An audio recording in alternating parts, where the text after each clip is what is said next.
Hello and welcome to another stream of Red Dead Redemption 2. So we are in the epilogue now.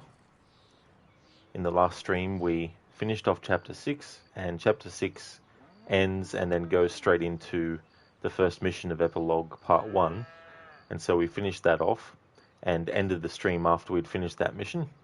And the in-game time is 6:41 AM. I don't think I have the ability yet to change Marston into different combinations of outfits, but I will go and have a look just in case. There's been a change in the requirements for this playthrough now that we're playing as John Marston, because obviously there's certain gameplay elements that are no longer necessary for him that were for Arthur, and one of those is there's no gang camp anymore. So there's no money that needs to be donated to the camp.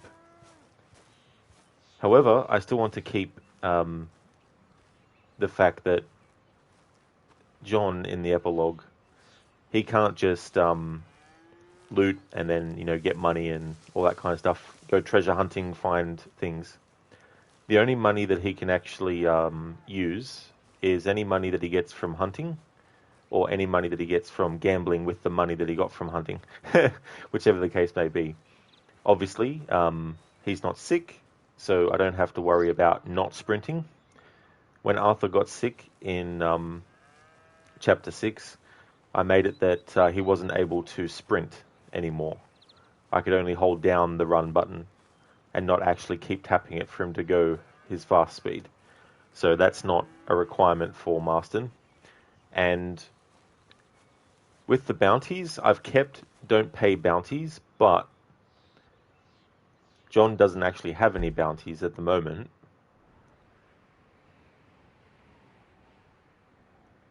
And I'm not looking to play him as low honor. So there's no robbery missions that we're going to be doing or anything like that as Marston. However, if any bounty does get put on us, I'm still going to not pay it as part of the requirements for the playthrough.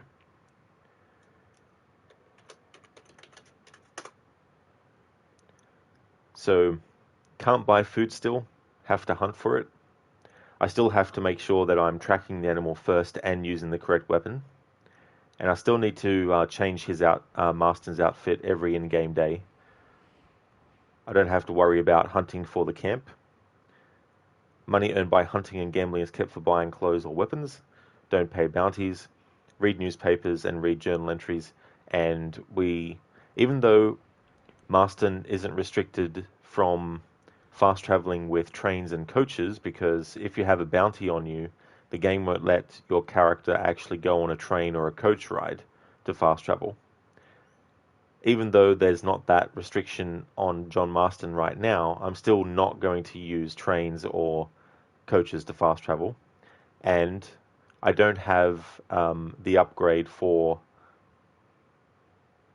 John's campsite to have him fast travel from any location where he sets up. But I'm not going to use that anyway at all. So strictly no fast travel at all. And that's about it.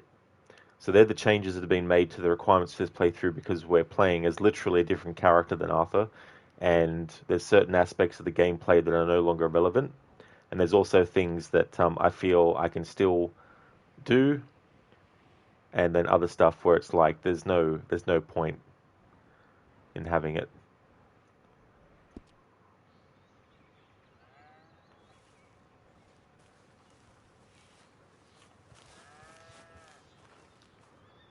Got the horses station.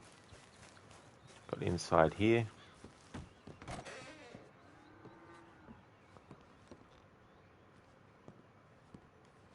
Let's have a look. Yep, so we don't have the ability as John yet to actually change into different outfits. So until we get to the point where we can, it means that I don't have to worry about making sure that he doesn't wear the same clothes all the time. Just yet, anyway.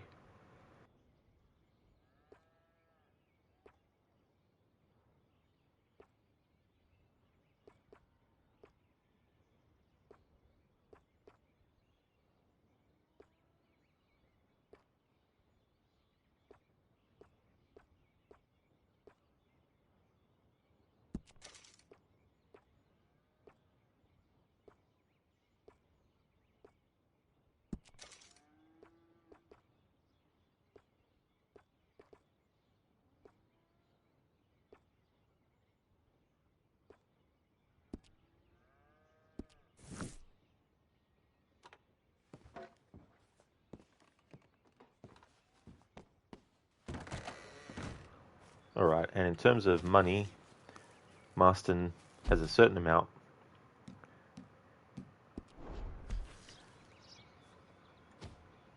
$11.16. So update that. Current money that he has is $11.16.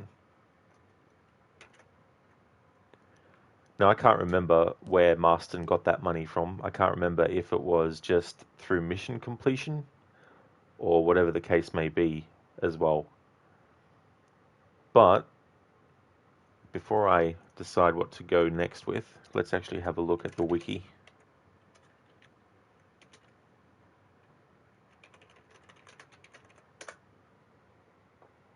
See if they've done a breakdown of how much money you get for each mission.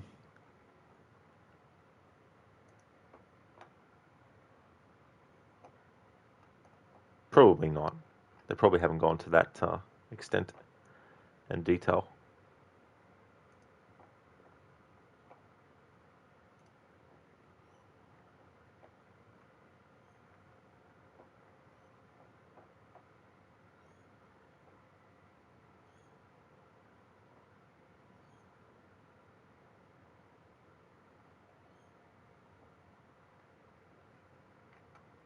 Yep, so there's no breakdown of that.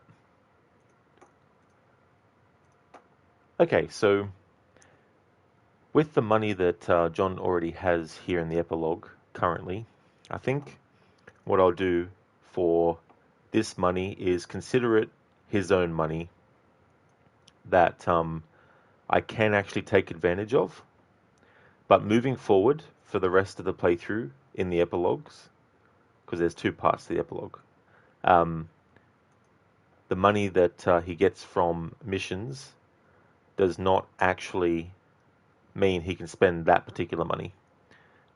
So from this point on, this $11.16 he can use, but other money that he gets has to be from hunting.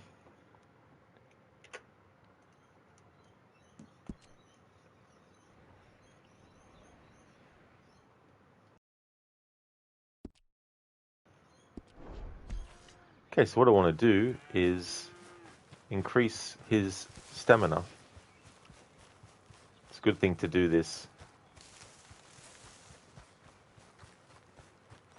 now.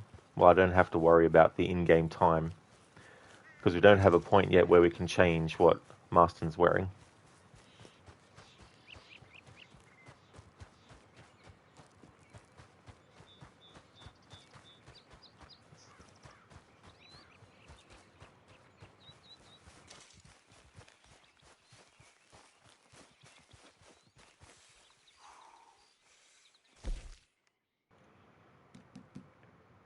Mary's ring. A ring belonging to Mary.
Hello there, Arthur. Oh yeah, boy, we need money. Arthur. No, not Morgan. Arthur than me, real Arthur. We need money. Gotta have faith. And plans. How's it going, Arthur? Welcome on in. I'm just building up some of Marston's stamina.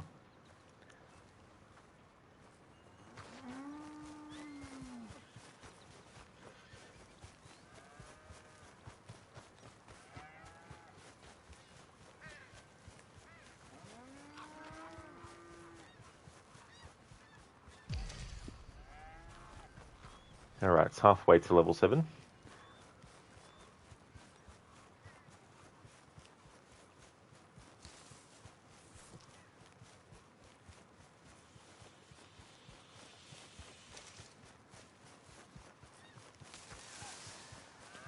So for my annual playthroughs of this, the way I like to play John Marston is I don't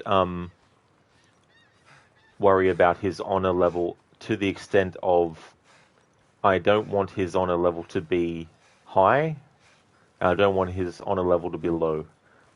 I like to try and keep his honor level center, because when I do my annual playthroughs, I always do Red Dead 2 and 1 in that order, because Red Dead 2 is a prequel, and Red Dead 1 takes place years after. So with that in mind, I like to make it that Marston's honor level in Red Dead Redemption 2 closely matches what you start off with in Red Dead Redemption 1, to create some kind of like internal consistency between John Marston in the epilogue of 2 and how he is at the start of Red Dead Redemption 1. And then in Red Dead 1, when I do my annual playthroughs of it, I always make his honor go high. So for this rest of the playthrough, I'm not going to be worrying about getting Marston low or high honor, just keeping him around the center balance kind of thing. A very hard morning, trying to wake up this day. It's hard sometimes. These days you won't start, but you take time, relax, and wake up slowly today. Well, that's definitely good, because there's definitely days where you can just basically be full of energy straight away when you wake up and be able to go right into doing things. But then there's some days where you just need to take it a bit slower and sort of ease yourself into things.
Alright, so his stamina is now level 7.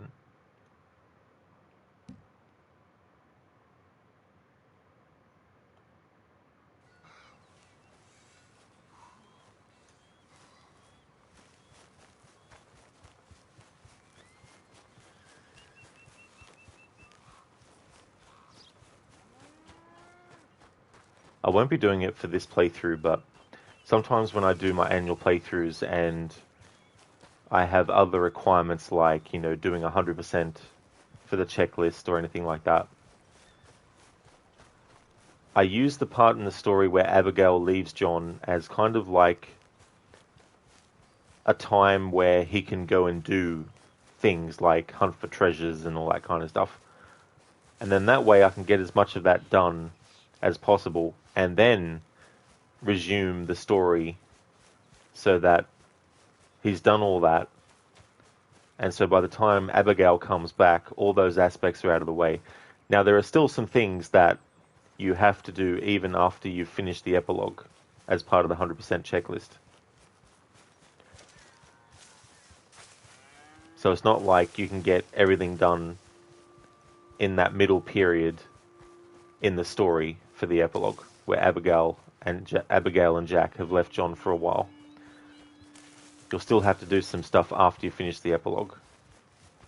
But for this playthrough, because I'm not doing anything like that, it means that I don't have to worry about having John Marston go and do all the bounties that there are, or go and find the cigarette cards that I missed, and, all that kind of stuff.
when I think back on when this game came out in 2018,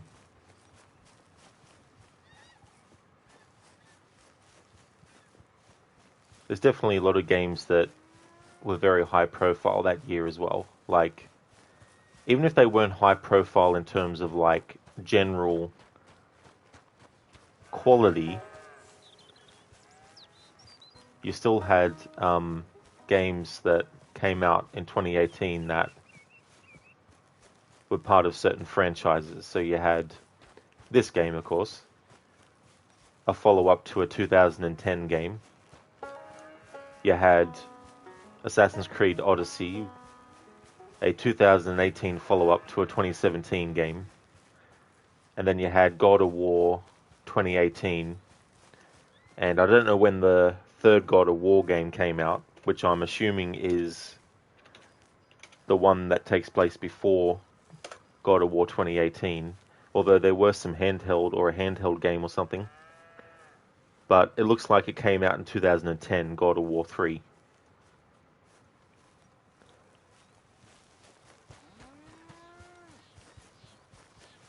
Of the two games that came out in 2018 that I just mentioned, the only ones that I played was this one and Assassin's Creed Odyssey. If we look at Assassin's Creed Odyssey and we look at Red Dead Redemption 2 and we strip away the fact that they're two different genres, we strip away the fact that they're in completely different time periods. One is supposed to be realistic, whereas the other one is supposed to be semi-realistic, but mainly not realistic at all. If we look at the two things that are the same, the fact that they're both open world games, and we look at each one, I would definitely say that this game is a better open world game than Assassin's Creed Odyssey. And the reason I'm bringing this up is because recently Ubisoft came out with Skull and Bones, and that game being set in the pirate era, there's certain kind of like expectations that people might have. Now, it went through a big development hell, and different iterations, different versions of what they wanted to do, different approaches, all that kind of stuff.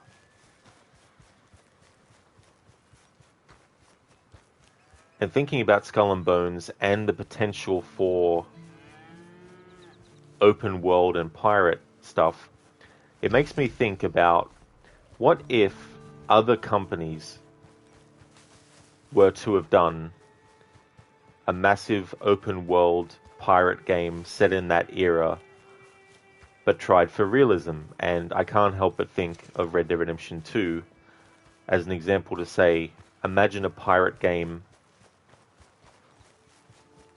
that does for the Western genre of games, and I'm talking about the Wild West, to put it in those terms, to separate it from Western versus Eastern, games.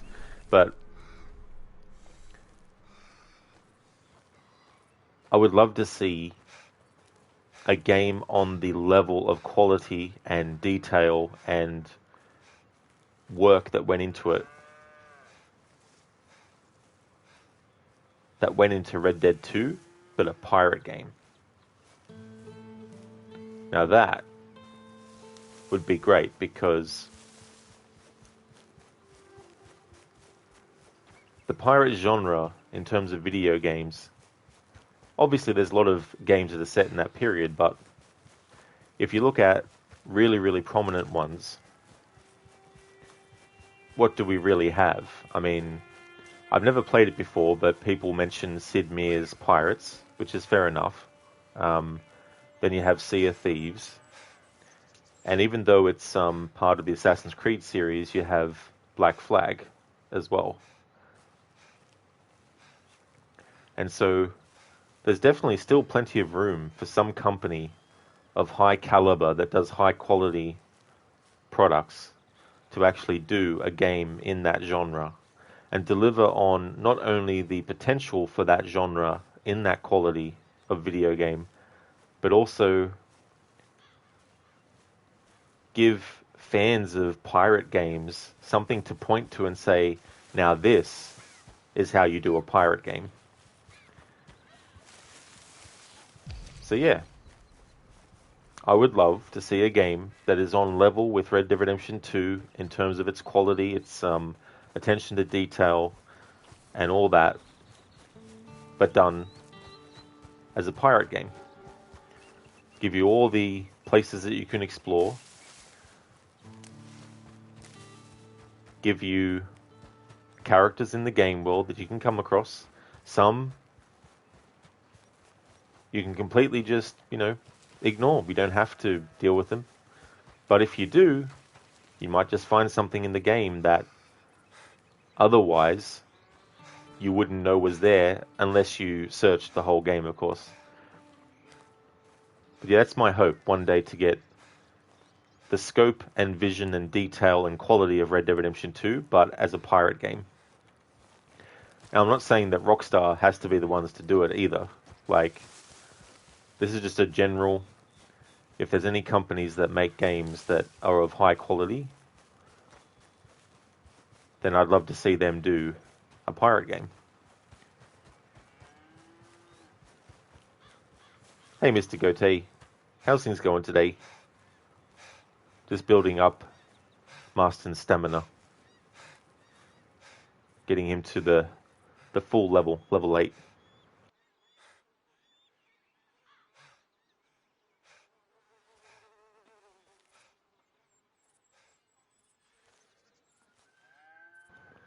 Mr. Goethe had a pirate game back on Xbox called Sid Meier's Pirates. Lived the Life, Risen 2, and there was King of Seas.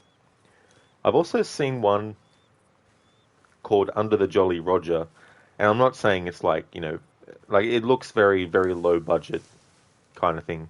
It might be a fun game, who knows, but that's another pirate game that I've seen as well. But I mean, the Monkey Island series for me has a special place as well. But yeah, pirate category is very untapped. Yeah, and not to say that only companies that create, massive high quality games should do pirate games or anything like that. But I would like to see that be done. Because there's plenty of lessons that Ubisoft did not learn that other companies could actually look at and go, okay, well, we know what to avoid. Because I get it, there's so many different styles of gamers that want different kinds of things. Like some people, they hate open world games, and that's fine. Some people just want a short experience. They just want a linear path in the game. Just go from the start to the end, boom, done. And that's fine too, as well. And I'm sure that there's people that do enjoy Skull and Bones for what it is, and they like that style. And that's fair enough. The thing about Skull and Bones, and why it's something that I feel should be a lesson that other companies look at and learn from, is that if you are going to begin a project with the intention to make it cater to a certain audience or a certain player base or whatnot, then you need to stick with it. Once you've locked in what you want to do, stick with it. Don't be like Ubisoft with Skull and Bones, be like, well, we want to take everything about Assassin's Creed Black Flag that is related to Assassins and take it out, and we want to essentially give you Black Flag 2, but not call it that and not have it be part of the Assassin's Creed series, but that was what they initially wanted to do. But then they changed tact and they changed all these things. And all these years later, when it finally releases and there's no element whatsoever of that initial idea, some might say, well, that's, that was back then. this is now, and that's fine too, you know. But there was great potential in their initial concept. And all I'm saying is that I hope another company looks at that and goes, we need to do this. We need to deliver this. Obviously, there was some kind of demand for it. So let's, come up with a story. Let's come up with the elements of the game, you know. And yeah, I just feel like Skull and Bones is an example of a company that could have gone with their initial vision and stuck to it. And who knows, maybe we might have gotten a really awesome pirate experience. But essentially what it is, when you break it down, is it's 99.9% naval combat, and it's 1%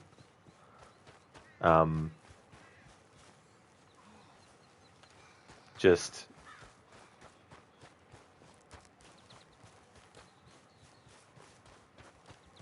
walking around simulator.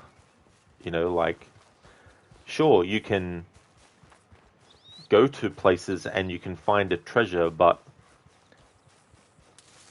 it seems all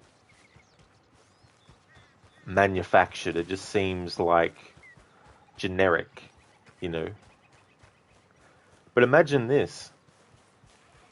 Imagine your pirate that you've created. Imagine if your pirate decided that they wanted to take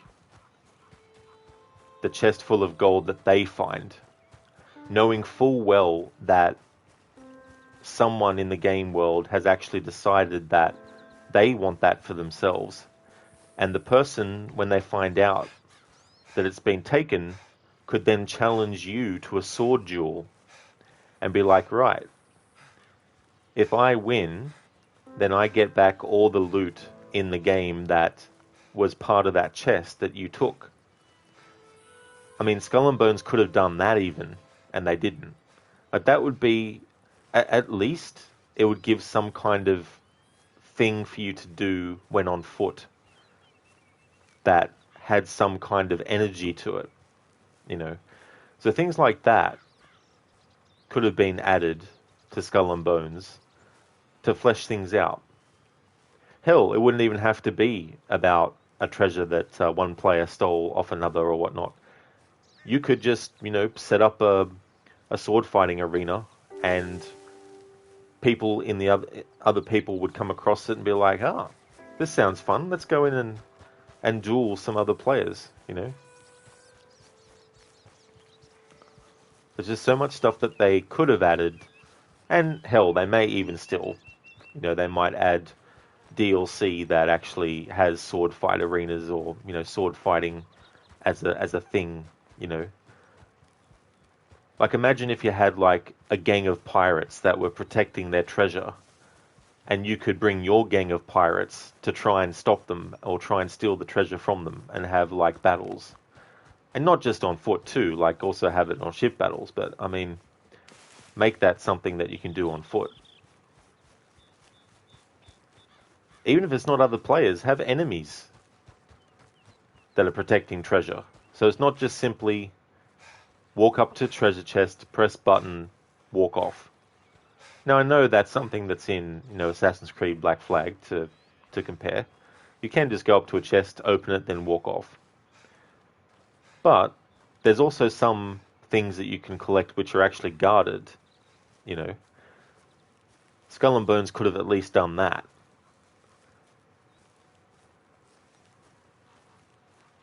It just feels weird that they didn't even think of putting even in something like that. Mr. Gote, like, the only real good pirate stories out there would be 9 Pieces of 8, or a really scary pirate lord to take out, etc. Yeah. I don't know, it's just, like, with any setting and time period, you can do whatever style of game you want, obviously, so you could do a game set in World War II that has no fighting in it at all. But by doing that, you're going to have some players who like games set in World War II be like, nah, if all you're doing is just basically sitting in an office and doing office work, even though you could do a story out of that job and that setting, maybe there would be a market out there for someone, the stresses of working in an office during World War II and having to deal with, secret messages that come through, or even a game set in World War II where all you do is just encode secret messages or decode secret messages, and as you go through the game and your character gets better at it, there's certain skills that your character can unlock, like their perception increases, But people who want a World War II game where it's like, no, I want to be in the trenches, I want to be fighting, I want to have, tank combat, I want to have, plane combat, I want to be able to just, go into a Nazi base and just completely obliterate everyone inside of it, I want to work with the French resistance, I want to do this and that,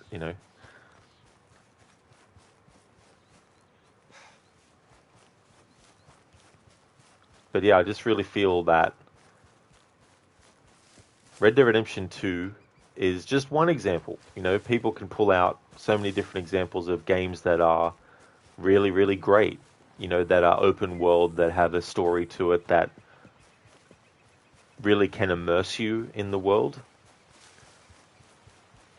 Imagine whatever that might be, but as a pirate game, Like, there's so many possibilities and potential.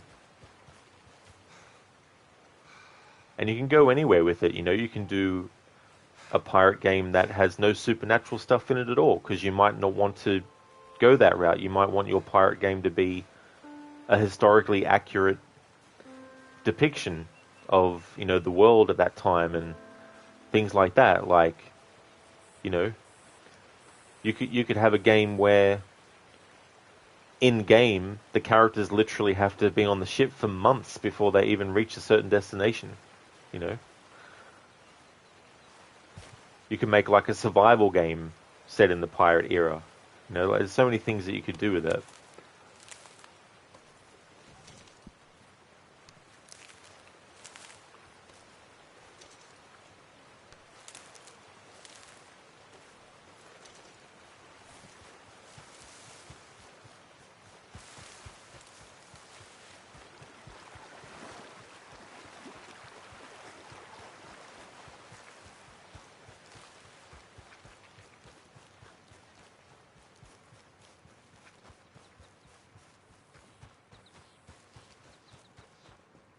And here's the other thing too you could have done with a pirate game.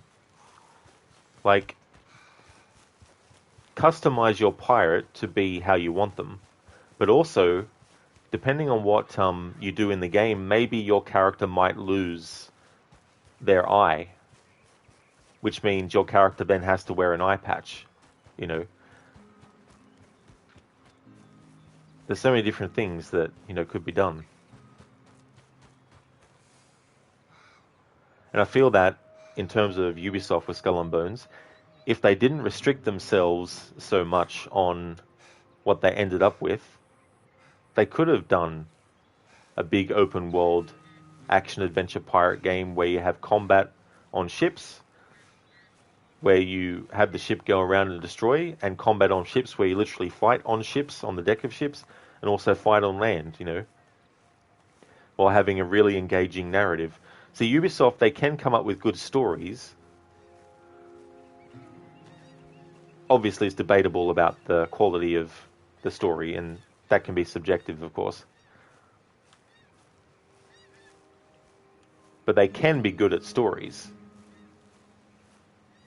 But they just fall into this trap of, we need to make something that is a loop cycle where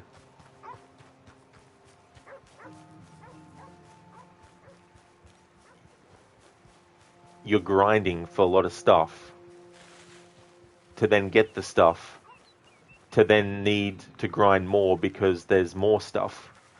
And then once you grind to get that stuff, then there's more stuff that you need to grind for to get. And then once you get that, there's more stuff, you know. And then once you reach that point, oh, now there's an update now where we change things so that there's a better currency than what you have. So now you have to, you know, grind to get money in that new currency that is of higher value than the old currency that the game had, you know. Getting bogged down in that kind of stuff. And I get it, you know, people are like, oh, you know, there's nothing wrong with a game where you're continually having to engage in the gameplay to grind. And that's true too, as well. There's nothing wrong with that either.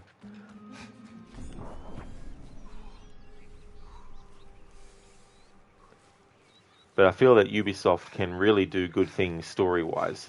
And if they didn't get bogged down in all that other stuff, what they really, really need to do too is go back to simplicity. Simplicity in games is not always a negative thing. Just like anything, whether it's a movie, whether it's a book, a comic book, whether it's a live performance of something. When it comes to executing your story and creating the world and all that kind of stuff, there's so much potential that sometimes gets wasted. And you think, oh man, that movie was almost so good, but at the end of the movie, the ending was completely stupid, and it really, really made me not like it made me feel like all the movie leading up to that point was just a waste of time, you know.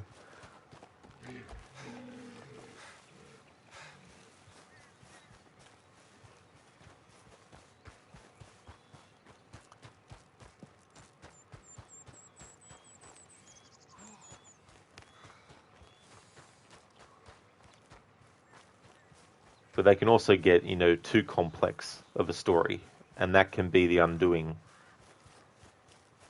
And with video games, obviously, you have the gameplay aspect, and even the gameplay aspect can become too much.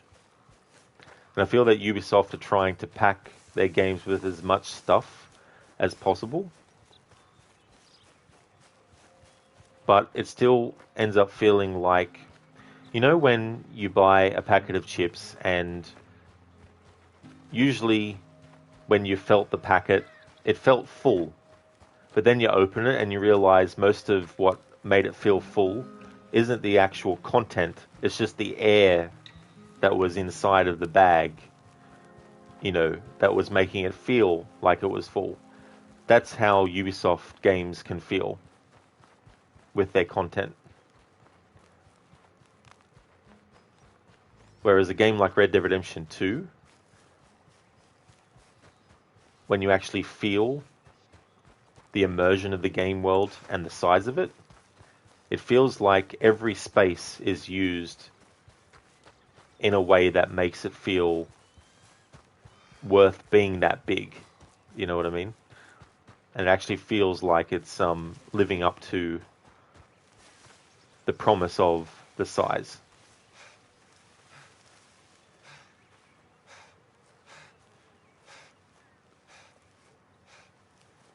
I mean, with Mirage, they tried to go sort of like more scaled back in terms of story, but I would say that Mirage even still feels a bit bloated. Plus, the pacing seems a bit sluggish with the story. And that's something that I'm starting to see a bit more now that I'm currently doing my third playthrough of Mirage. But I still like that they went smaller scale though, but there's still things in that game that are leftovers from their RPG games, even though that they were saying that they wanted to also do more quote-unquote traditional kind of Assassin's Creed games, as well as the big open-world RPGs. So Mirage still has a little bit of that as well. But games, you know, they don't need to be 50-hour experiences. You can make them just a 15-hour concise experience that you don't get sort of like sluggish pacing of the story or anything like that. Assassin's Creed Valhalla, like the story arcs, the alliances that you make. Any alliance with characters that don't directly feed into the main narrative of the story or the main characters or the main events that are happening, all of those could have been made optional. Have everything related to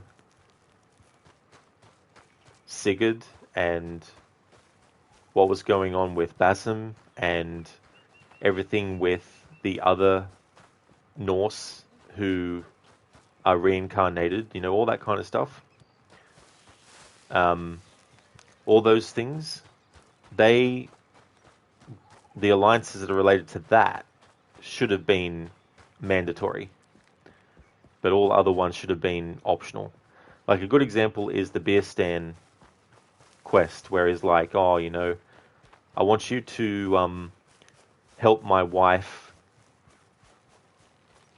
and help me by having my wife pretend to be kidnapped, and I want to go back to my old flame, you know. That should have been an optional alliance. I'm sorry, like, that should have been an optional alliance in Assassin's Creed Valhalla. That's one of the story arcs that makes the pacing of the story sluggish. So that could have been an optional thing as well.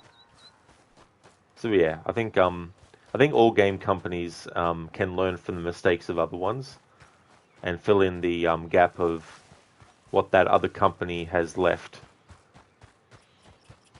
that wasn't utilized or underutilized and could have been done better. And Ubisoft themselves need to take the lessons that they're learning with Skull and Bones and be like, right, we need to really change our approach to, you know, certain concepts of things.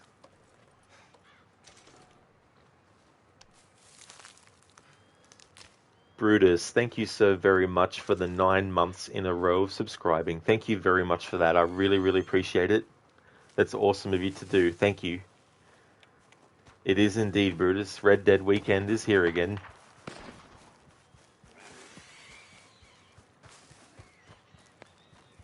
How's things going for you today?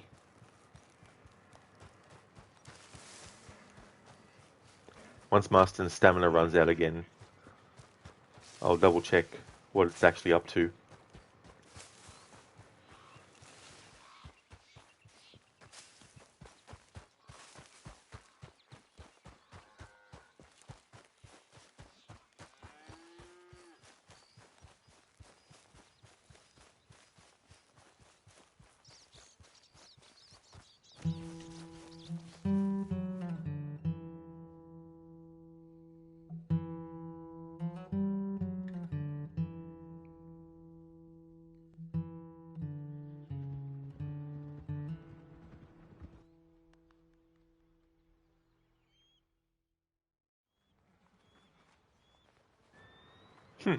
That was weird. The game didn't like it that I kept on going until the day ended. Interesting. I didn't realize that happens. Brutus, your washer is broken. Other than that, you're great. How you doing? Oh, wonderful, Brutus. Just what you don't need to have happen. I really hope that you can get it sorted and that it's not a long drawn out process. Hope you can get it fixed as ASAP. And as for me, I'm doing really good. We're in the epilogue, so that meant changing up the requirements that I had for Arthur for the first 6 chapters. So I've kept some elements for Marston that can still be applied to him, or that I still want to apply to him, but then took out the things that don't apply to him. You just got to call maintenance and they'll come to take care of it. Excellent, that's really good. That you'll be able to get it sorted and that they'll be able to, you know, get it done.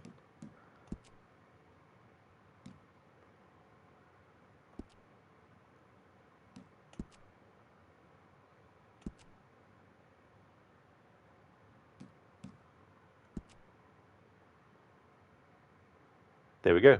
We've got maximum stamina.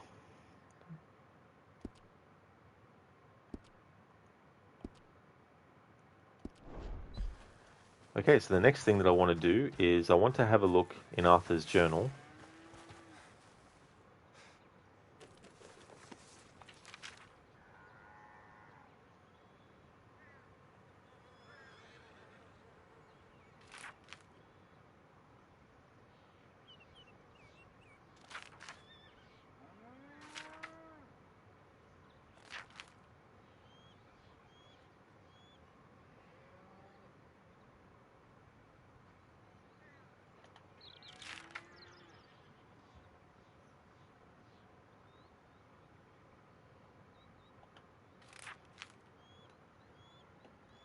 So what I'd previously read up to was where Arthur says John to protect Abigail and Jack.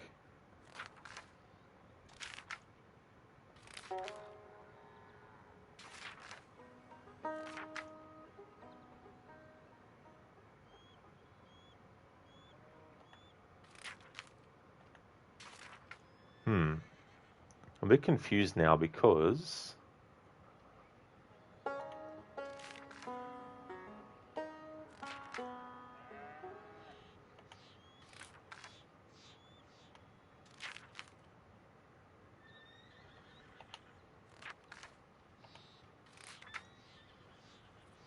Oh, here we go. Here we go, yeah.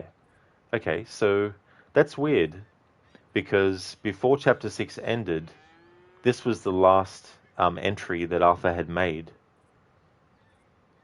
So it's weird that there's more after that. You would think that it would have appeared for me earlier. Okay, no wonder I was confused. Hey there, Shaky. You ever miss much? No, just running around getting his stamina to fullest. Now I'm looking at Arthur's journal to see where I read up to. And I have now, but there's other stuff in the journal that relates to Arthur that wasn't there when I last checked beyond this page. So I thought that was weird. So I'll just have to read that just to cover it as well.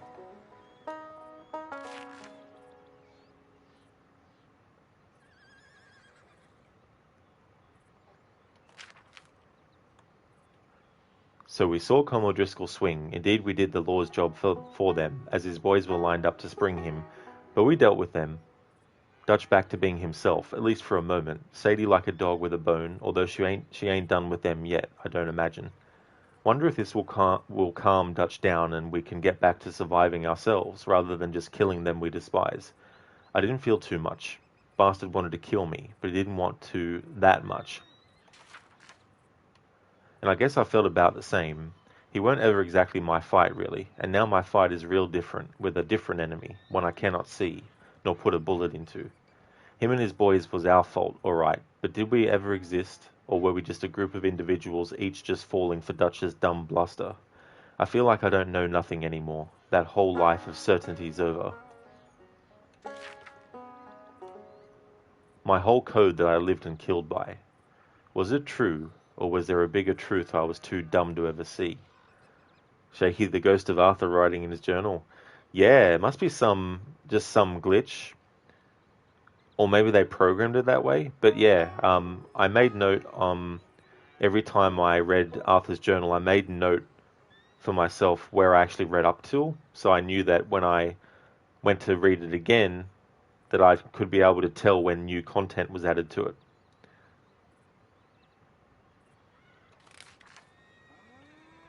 Found a fella caught in a bear trap a while back. Decided on a whim to save him. Then bumped into him in town. Guy gave me some store credit as thanks. Guess it sometimes pays to help folk out. TNT, Bacchus Bridge.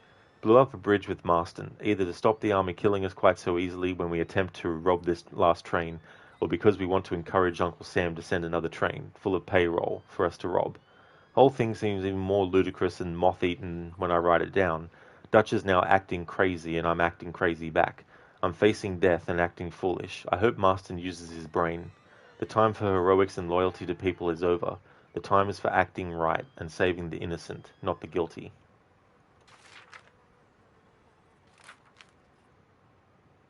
Okay, so now we get to the point where it's John Marston writing to the journal now. But yeah, I'm glad I actually went back and checked to see why where I had read up to actually had more after it before John Marston started writing in it. So it must be some weird sort of like timing for when it appears in the journal as well. I hope there's nothing else that appeared in the journal like that, but in different parts that are way before. But in any case, this is where John Marston starts to write in. Being back in this country made me dig up Arthur's old journal again. Odd few years wandering, now back here, this country that we ran to when things went crazy all those years ago. My mind is full of ghosts. Been a tough few years. Jack don't like me, and Abigail cannot stand me. Or is it the reverse?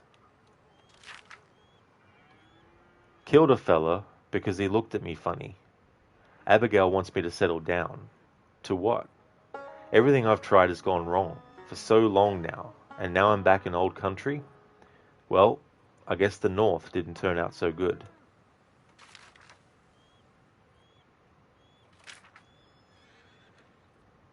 So now I'm a farmhand, until I lose my temper again, I guess, working at a place called Pronghorn Ranch. They seem to like me because I'm big and nasty, and they surely ain't, and some local tough guys seem to know they ain't. Well, I guess Abigail can't have everything, but she won't be able to deny I've at least got a normal job. Okay, so that's now where we've read up to. So this is Pronghorn Ranch.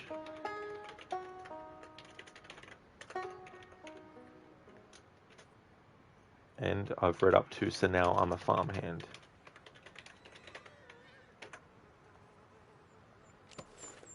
Let's have a look and see if there's any old newspapers. Or maybe there might be a new newspaper that the character has on them. Alright, so I read New Hanover Gazette 33. That's been read. 32 has been read. 34 has been read. Now I've got marked down that 35 hasn't been read. 36 has been read, and 28 has been read of the New Hanover Gazette. Saint Denis Times, number 43, has been read. 45, I've read that. 46 has been read. 47 has been read.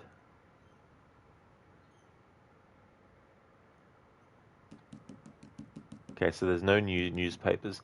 Now I just want to double check New Hanover Gazette number 35 to see if indeed I haven't read it, because maybe I just forgot to mark it down as having read it. Maybe there'll be some stuff in here that I can read.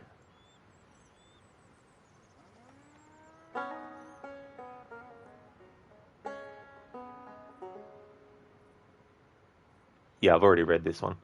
Okay, so I need to make sure that I mark that as read now. Okay, so there will of course be new newspapers. I don't know, and probably won't do this unless it gets to the same in-game time that it was at before. But I just want to see if the game will let me go outside of Pronghorn Ranch far enough to travel to different places. But I think from memory, at this point in the epilogue, we can't go gallivanting around yet. But maybe I'm wrong, so let's just try that out. Oh, excuse me.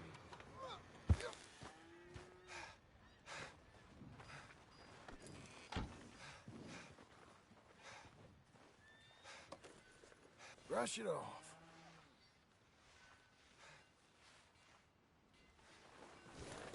So this is the horse that Marston gets given.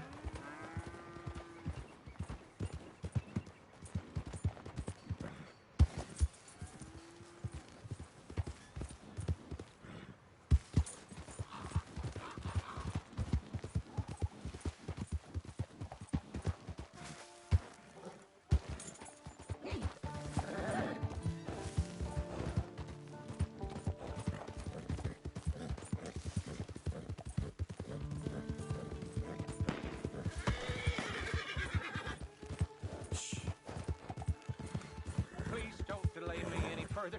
I'm just a homesteader looking for a patch. Ain't no room for homesteaders here.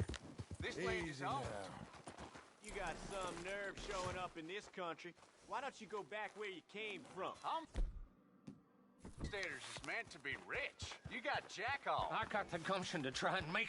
Fuck a sow! Oh, Lord!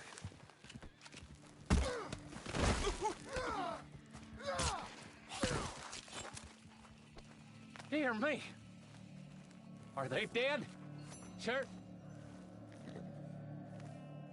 I was alone in these parts and much in need of a friend. Thank you. You'll find the rest of the folks in these parts more welcoming, I hope. I won't let this encounter be a deterrent. I mean to settle somewhere here. Good luck.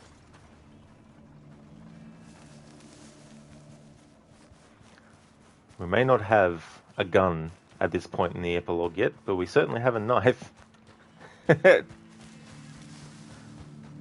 Those two Laramie dudes didn't know what hit them.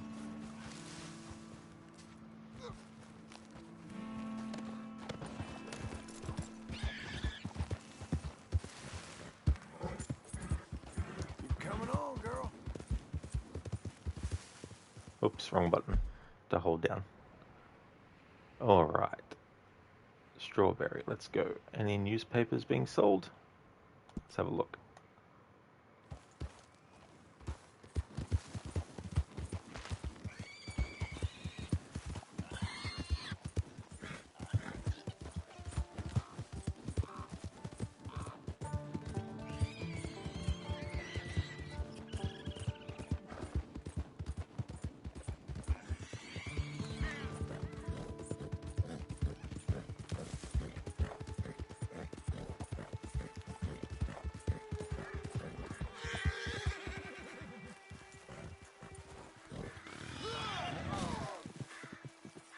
Friggin' cougar. I'm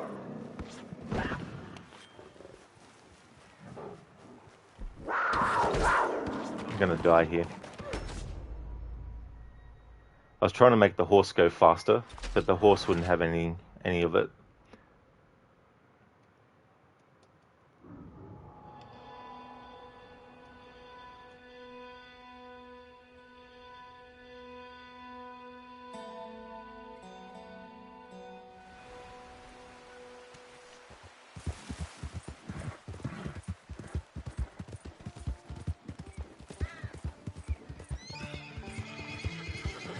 You're doing well. There.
Pull in your horn.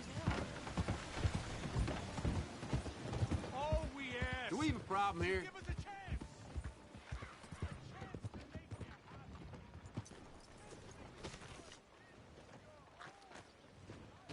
Come here, girl. paper? Alright, so Blackwater Ledger, number 72. Where did you run off to? Oh.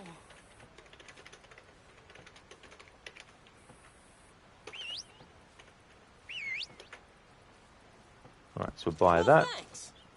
and that brings his money to 1091. Have you seen my dog? I've been looking everywhere for her. She's been gone for hours. Can you help me find her? Please? Sure. I'll keep an eye out. She's a foxhound. You know, white and brown. If you find her, I live in a house on the edge of town. Thank you, mister.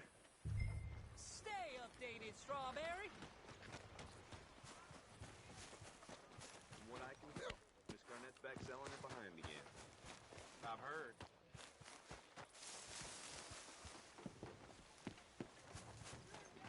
All we ask is you give us a chance. A chance to make you happy. A chance to make you feel like this is your home. Since I've been elected mayor, I have reduced criminal elements.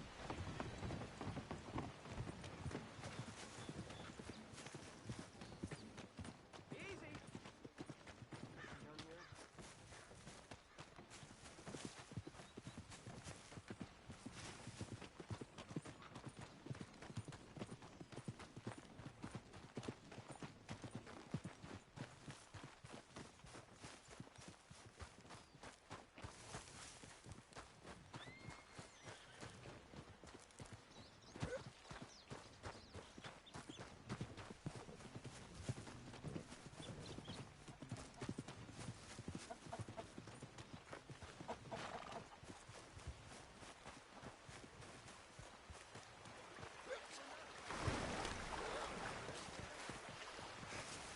That was close. In Red Dead Redemption 1, Marston can die instantly from going too deep into water. In Red Dead 2, though, it's not instant, but if you don't get out in time, he'll die very, very quickly, like really quickly, insanely quickly. So I'm lucky that I actually made the jump enough so that when his stamina went down low, he still had a little bit left to be able to actually climb up onto the rock.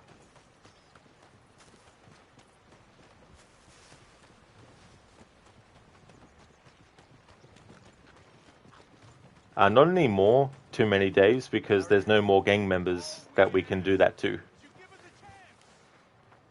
a chance to make you happy.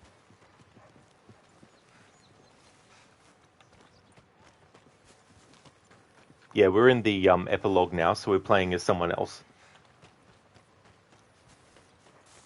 Playing as John Marston. All we ask is you give us a chance. Like, you can do greet and antagonize with, like, Uncle and Charles and Sadie. Maybe not Sadie, because Sadie's never really in the game world for you to interact with in that way. Abigail and Jack as well. But I'm not going to bring that channel point back for the rest of the playthrough. All we ask is you give us a chance. A chance to make you happy. A chance to make you Because I want to get the feel like game done this this is your weekend. home. Since I've So any extra time that it would take to get Marston drunk and then do all that could be used better for getting the story done. But at the moment, I'm just trying to find this dog that this character's trying to find.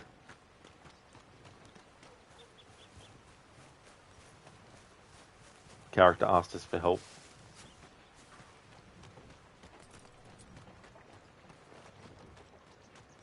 Oh well. all we ask is you give us a chance. A chance to make you happy.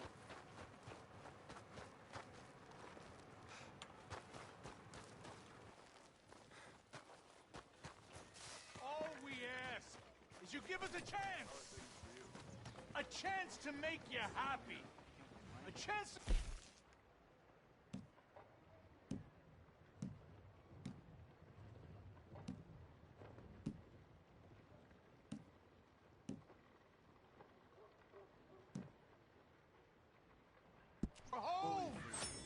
Since I've been elected mayor, I have reduced the criminal element significantly. You gonna say my trigger's delicate, huh? I grew up on the block.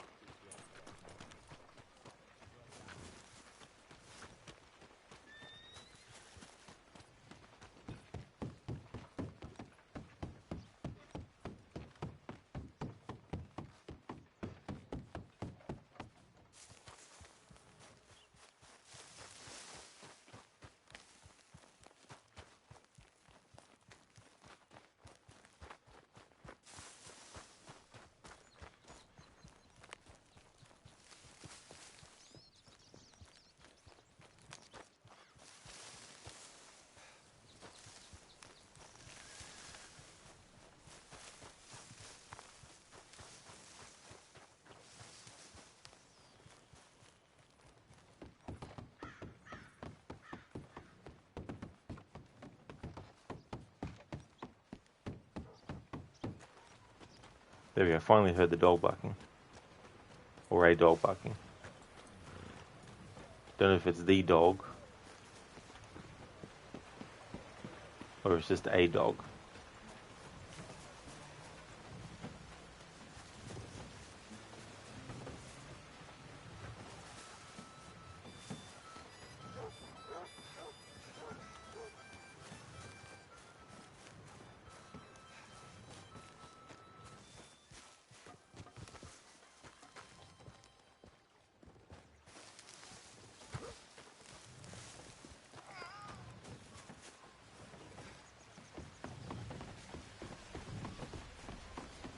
All we ask is you give us a chance. A chance to make you happy. A chance to make it feel like this is your home.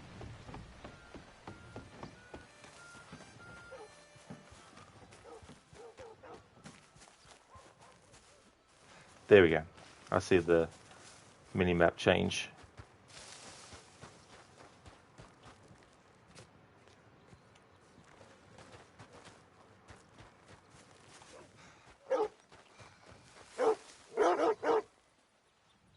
Come here, girl. Come on. Gonna get you home.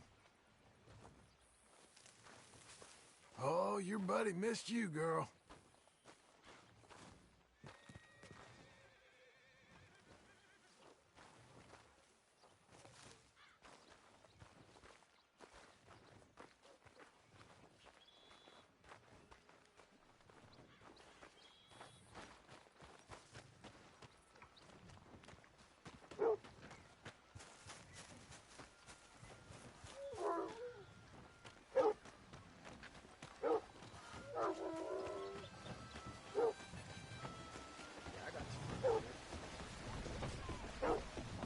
All we ask is you give us a chance.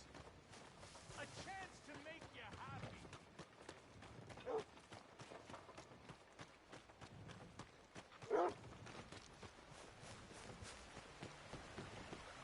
You found her.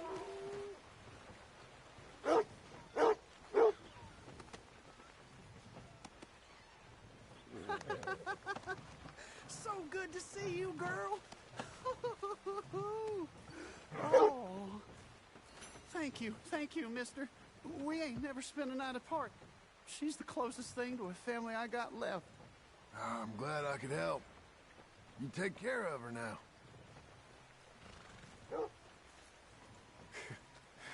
Not bad. You keep an eye on her, kid. I will, mister. Thank you.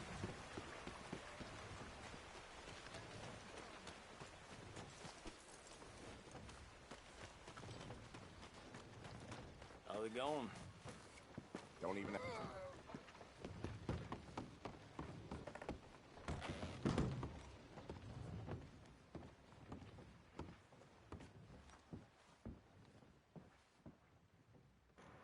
Alright, so we can't access that at the moment, but that is fine. Now that I've got the latest newspaper, need to read that. Let's go, girl.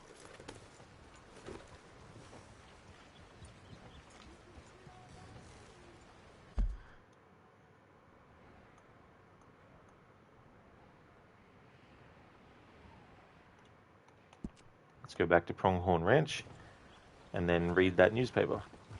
Although the game, because it's starting to get late. The hell's your problem? What devil's got a... Stay back! Stay back! Oh my god.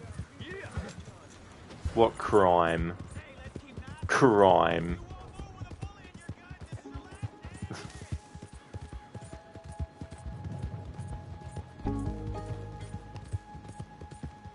Bounty of $5.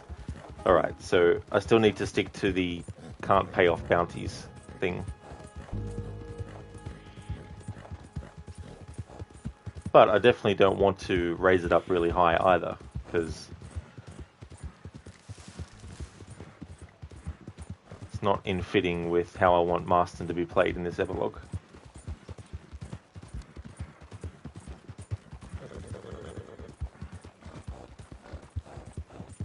But I'll have to accept that bounty. Work, girl!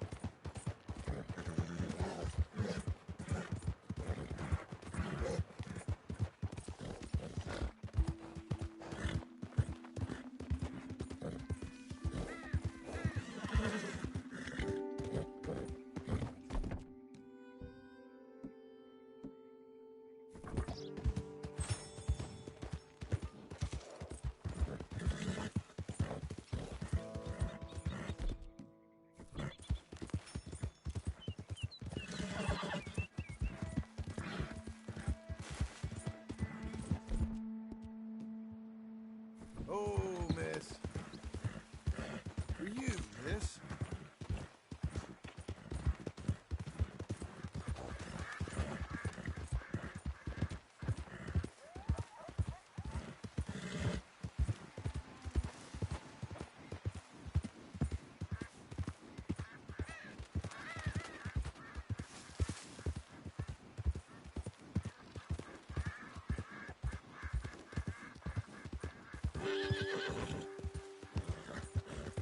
Good girl.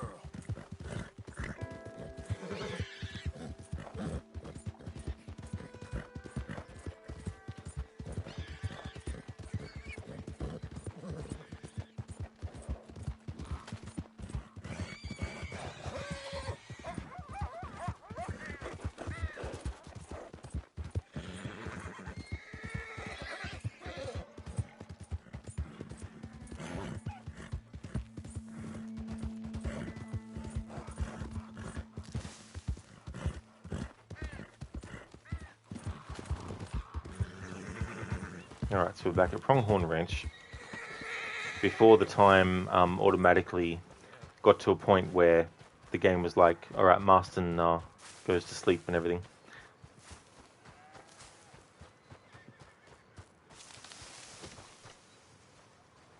So if that's going to happen again, I'll just wait for it.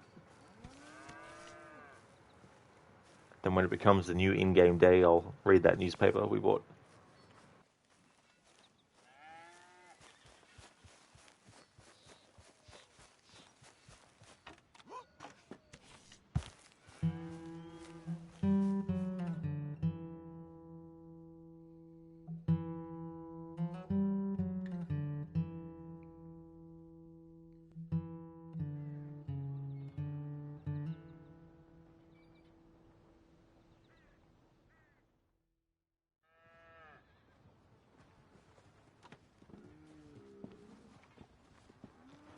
Alright, so now we're going to go and read the newspaper. We can't change into different clothing yet, so that requirement for this playthrough is on hold until the game lets us actually change clothes again.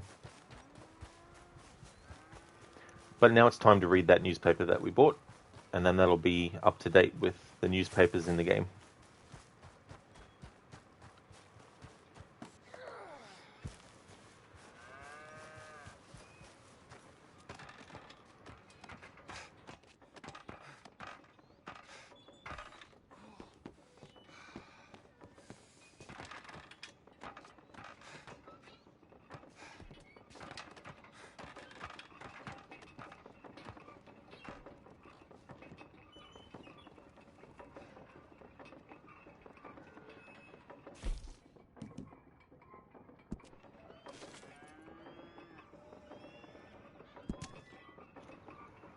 Panic of 1907. Stock market crashes, exchange in free fall, economy on edge. Traders and economists are reeling after the stock market continued to collapse this week. Those in banking circles say we are witnessing the largest evaporation in wealth ever recorded. Cries of anguish were heard on the streets of lower Manhattan as the stock exchange continued to erupt into a frenzy, and bankers rushed to find some way to subdue the panic. Some speculate the panic on Wall Street was made to order by big capitalists in order to depress values and allow them to reap a rich harvest when the rise returns. However, some have claimed it foolishness that a banker would will a panic, likening it to a farmer wishing for a drought or a sailor praying for a typhoon. The banker, despite being opulent in wealth, thrives from stability. Bankruptcy claims are being filed by the dozens of large institutions, however, as New York banks are protecting the situation by holding money out of circulation.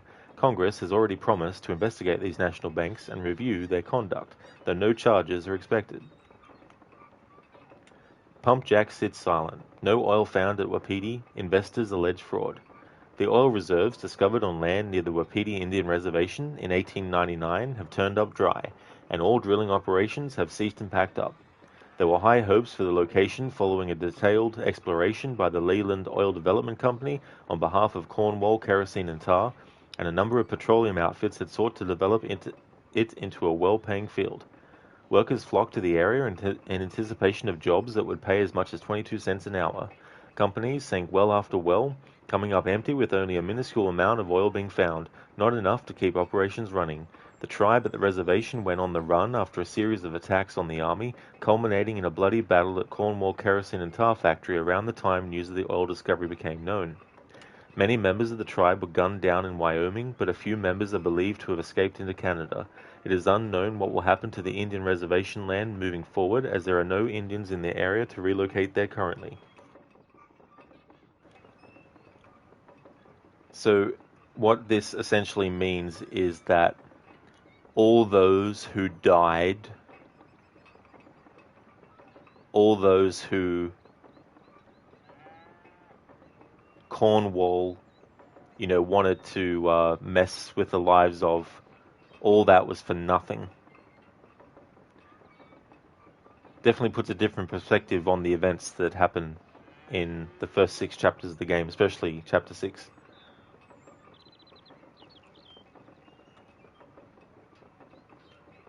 Small farms disappearing, swallowed by large cattle interests. Laramie Corp offering buyouts. A sense of unease and uncertainty has arisen among landowners as a wave of real estate speculation is sweeping through cow country, and large cattle outfits are offering large sums for small ranches. Headed by Abel Atherton, the Cattle Association seems intent on remaking the West, having recently acquired Hanging Dog Ranch and a considerable number of acres around Strawberry. Property agents from the Laramie Corporation are visiting small farm owners, offering large sums under their new economic model. While opponents say a way of life is perishing, others argue that America is a country of progress, and those clinging to the homestead ideal are firmly stuck in the past. Scale, they say, will always win out. President Waxman hails progress, discusses canal. Immigrants flooding Ellis Island. 1.1 million expected this year. Also discusses building Panama Canal. Speaking to a packed crowd in New York, President Thaddeus Waxman announced that this year is set to see the largest number of immigrants ever recorded passing through Ellis Island. The promise of this great land is known far and wide, he said, and over 1 million immigrants are expected to arrive in New York in 1907, greatly eclipsing previous years. The president also announced that Colonel William Thomas Kirchner would be the chief engineer of the Panama Canal project, one of the largest construction projects in memory. The project was taken over by the United States from France 3 years ago amongst high worker mortality rates. It is thought that the American tradition of hard work and architecture superior to that of the French will allow the grand project to be completed on time and below budget. It has been one of the president's main initiatives since he took office after President McAllister's assassination. When asked about the large number of people coming to America, Waxman said all immigrants should be required within 5 years to learn English or leave the country. Romance novel proves bestseller, overnight success. Author Leslie DuPont's fourth tome proving very successful. The thrilling romance novel, Lady of the Manor, published under the pen name Leslie DuPont, is difficult to find in bookshops owing to its massive popularity, especially among young girls and the elderly. Her novels have arguably been read by more people than anything that has ever been produced by any contemporary writer, although critics dislike her work enormously. Mr. Pont's books are lurid and steamy and weave tales of licentiousness and thievery, love and deceit, murder and mayhem, just lust and despair. It is claimed many of her tales are from the author's own torrid past, although Mr. Pond has never herself commented. It has been alleged that she once consorted with outlaws and gunslingers on the frontier. She has always been unwilling to corroborate these rumors. So they're actually talking about Mary Beth here. Mary Beth went on to become a writer and chose a different name to go under for her writing, which is Leslie DuPont. Bounties beware. Langton is hot on the trail. From the words of those he's chased down, James Langton is relentless, cunning and fearless. Known for his sizable frame and 10-gallon hat, the bounty hunter from New Austin is the best in the country, running down outlaws and flushing out bandits. With a small army now working for him, law enforcement are happy to hand over their dirty work to Langton and his crew. He captured the Dillard brothers with the help of a pair of twin prostitutes. He killed Cecily Montgomery while he was sat trapped on the commode. Sheriffs say, crooks beware, Langton is coming after you. Man's tropical enemy, germs of laziness. Hookworm plagues warmer climes. For many years, the lethargy of residents in the South was thought to be due to the germ of laziness. It is now known that the anemia that plagues warmer climes of the United States is the direct result of a parasite that lives in the gut known as hookworm. A major outbreak occurred in 1902 in Cornish mines, and in the coal mines of France, Germany, and Belgium, the affliction is quite common. The worm is half an inch long and its mouth armed with teeth. They attach by the thousands to the inside of the intestines, sucking blood, moving from place to place, and leaving bleeding wounds subject to infection. As to how the infliction takes place, there is by no means unanimity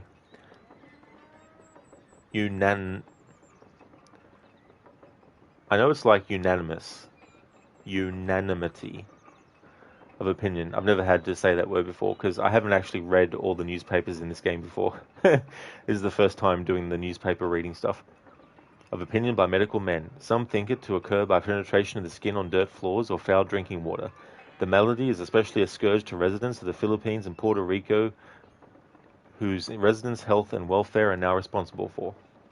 We are now responsible for. Radio Miracle, music transmitted through the air. Ships receive broadcast. Written dispatches from the coast of Massachusetts report a novel experiment transpired recently.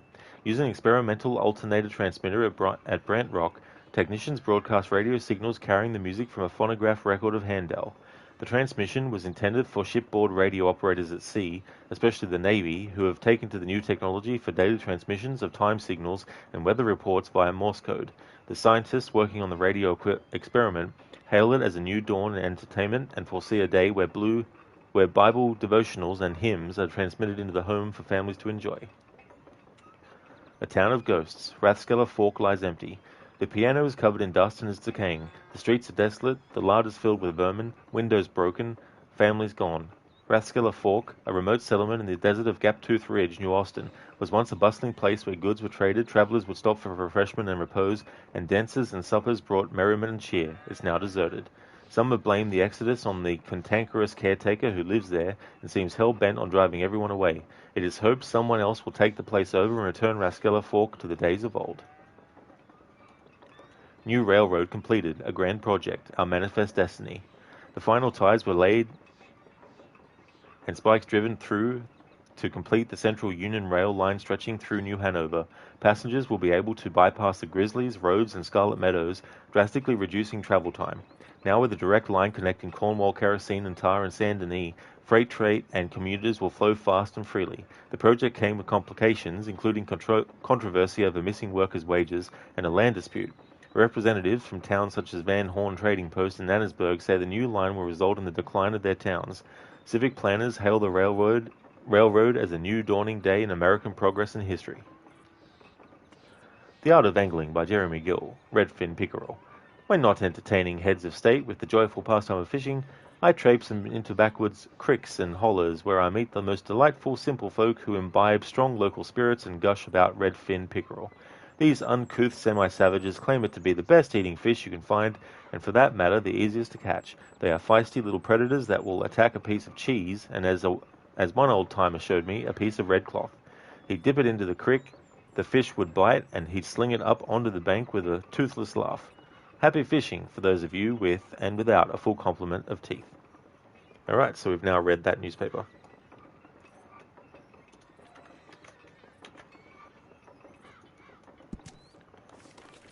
What's the in-game time?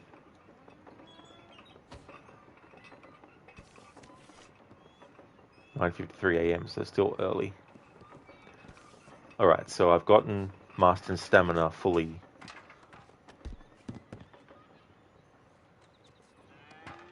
I've read that newspaper. Alright, so now it's time to do the next main story mission. Progress things forward.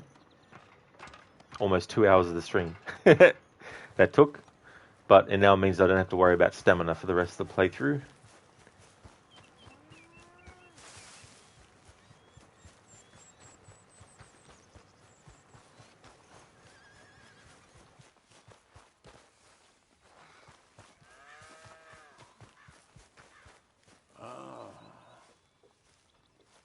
No.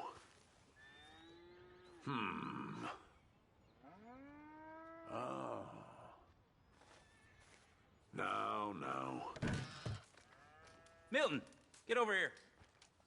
Mr. Geddes, this is the new ranch hand I told you about. Well, I heard you had some trouble with your welcome, but you kept your nerve and protected my property. No, it was nothing, sir. I'm David Geddes. Pleased to meet you. John, Jim, Milton.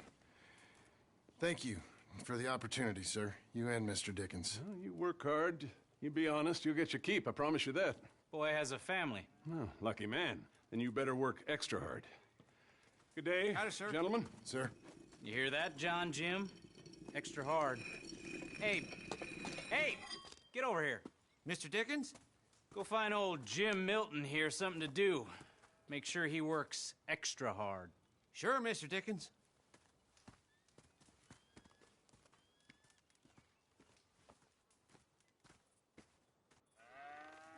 Come on this way.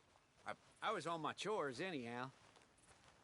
Say, is that your family getting in the wagon up there? Ah, believe it is. Mind if we go welcome them? Not at all. Hey, is it true what they said about you when you arrived? That you ran off those hired guns? Look, can we, not discuss this in front of my wife? Oh, no, sure. Yeah, of course, mister. I don't want to worry her. Oh, yeah. I hear that. Mrs. Milton! Jim Milton. How fine you seem. This kind man just collected us. Thank you, sir. I think we can be okay here. It's ranching work. This place is kinda... It's fine. But I hear you began your career in ranching by throwing your weight around. Real wise, Jim. What was I supposed to do? The place was getting robbed. So you show everyone who's boss? Real fine. I didn't have much of a choice. I gotta go. Jack, when you're done in here, come on out and lend a hand.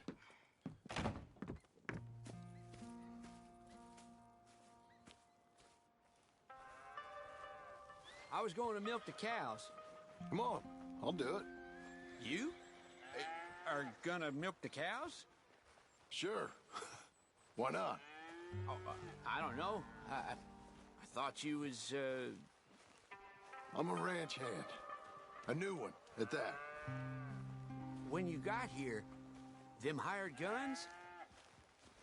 I was just getting my wagon back. That's all. Weren't nothing. Oh, it weren't nothing. It was about time someone stood up to them fellers. No. Where are you from, anyway, partner? Around, you know. Up north, mostly. Been in these parts before, but that was years ago. Oh, it's changed. The rich fellas are coming in and buying everything, the ranches. But, well, it ain't as wild as it once were, at least. There is that. Say, if it ain't too personal a question, are you a gunslinger, mister? Good Lord, no. Nothing like that. Now, just a ranch hand then. Just a ranch hand. Failed at a bunch of things, like most men. Well, I feel a whole heap better having a ranch hand like you around. That is for sure. Let's see how you feel once you see me work. All right, then. Here's the cows.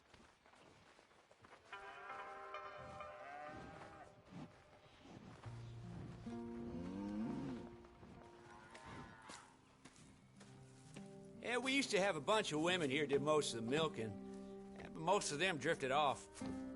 Okay. You fine with milking? You know, I ain't really done much of it. Could never really get the hang of it. You serious, mister? Sure. It's Jim. Jim Milton. Hey, just sit down, I'll show you how. Approach her calm now. She don't take too kindly to surprises.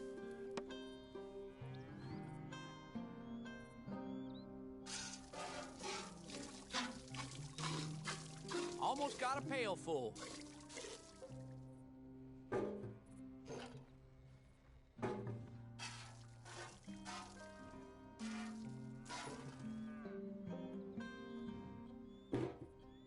Hey, Pa. Is that your boy? Sure. Abe, Lancelot. Well, hey, Lancelot. Hey. We're gonna make a dairy maid of your paw yet. I never thought I'd see the day. Watch and learn, partner. That's We enough, all Jim. gotta earn our keep. Come on. How about you and the boy help me clean out the stables? Sure. Come on, son.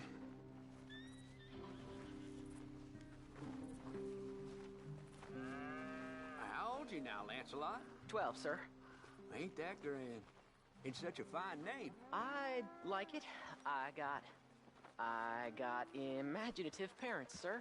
I can tell. Now, it ain't pleasant work, but it's gotta be done. Mr. Dickens said... I know what he said. We'll do it. Won't we, boy? Mm-hmm.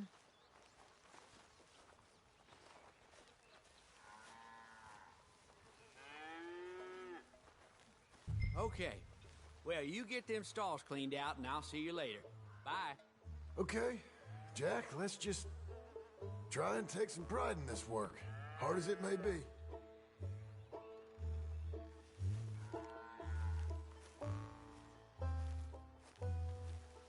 Boy, bring that wheelbarrow over here and keep it close to me. Yes, sir.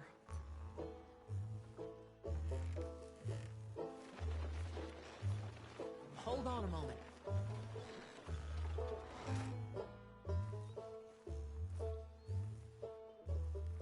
You're a long way from Angelo Bronte's mansion now. Sorry, sir. Nothing. That stinks. Look out.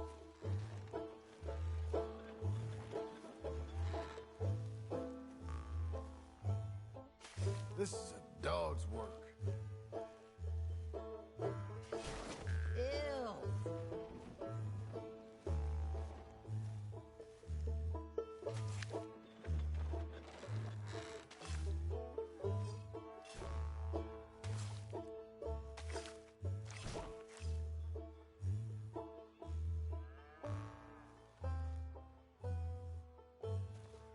Hey Casper, interactive cow milking. Never thought it would see the day. And shit shoveling as well. John Marston, the terror of the turds. All lives end. All hearts are broken. Caring is not an advantage, Sherlock. What's that from? Casper, thanks for redeeming that.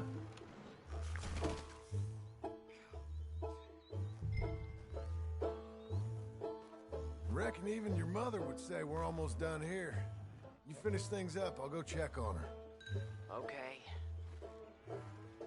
Lancelot.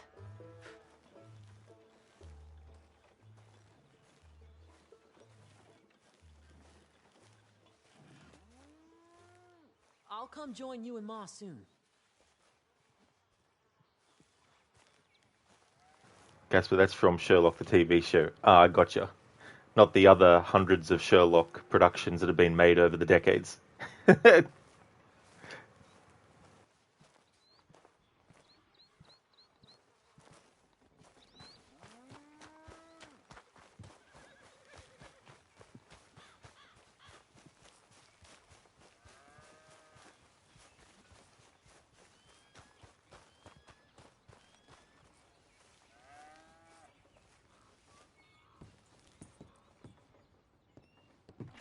Hey, Hey, where's Jack?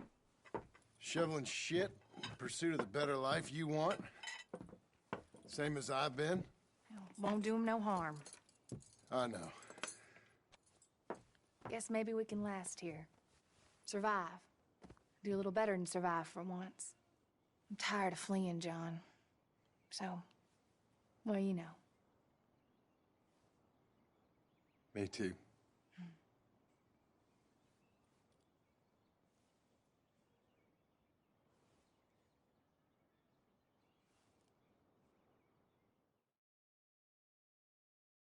I love that moment there.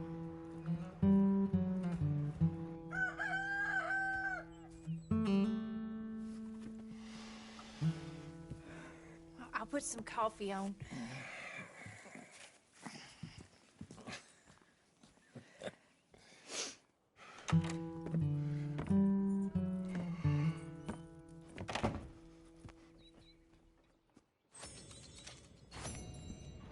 Okay, so we got $3 from that mission. Alright, so $3 from that mission, and Marston can't spend that $3. He can only spend money from hunting or gambling. Casper, this reminds you of Mafia 2 that you played like 15 years ago. You carry boxes to trucks for like 1 cent an hour until you had enough and go back to the Mafia. Nice.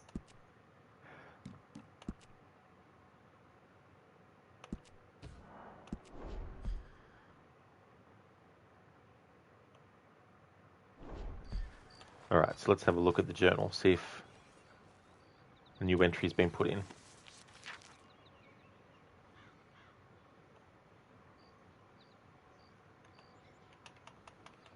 Nope, nothing new yet.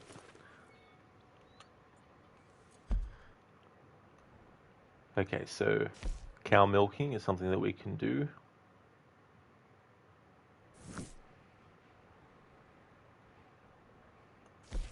So we have this one, and we have this Tom Dickens one. Okay, I'll go and do that. I don't think we yet have the ability to change what Marston's wearing for each in-game day, but maybe we do. I'll go and have a look. How'd it feel, boy? Doing some work for once in your life. Fine, sir. I did okay, didn't I? I'd like to see more of that from you. You stay safe now. Thank you, sir. How you getting on? How's it look? You had your breakfast yet? Ain't you got work to do? No one's watching a clock out there. I'll see you around. Okay, John.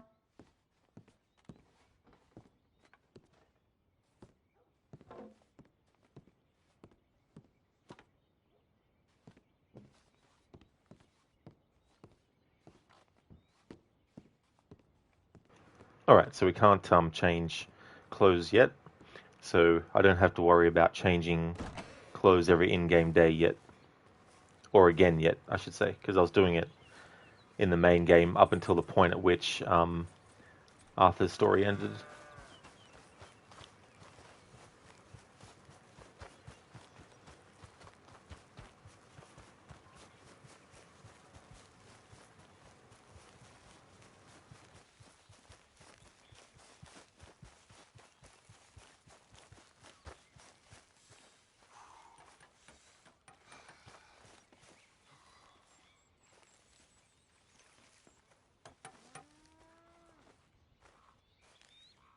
Hey, Milton. Can you give me a hand with this fence? Sure. Know much about fence building? Not really. Can't build a fence, can't milk a cow, ain't used to shoveling shits, but took on a gang of robbers single-handed. Guess we all got our peculiarities, Mr. Dickens. What was you doing before you came here? I told you. Wife got cheated out of inheritance. We was in a legal dispute. It was a bad time. That sounds awful, but I guess I don't believe a word of it. I was raised to take a man at his word. and also to believe this is a free country. So free that I can't tell you what to think. So I guess it don't much matter what you believe. But I will work hard, and I learn fast. Okay. Give me a hand with this fence.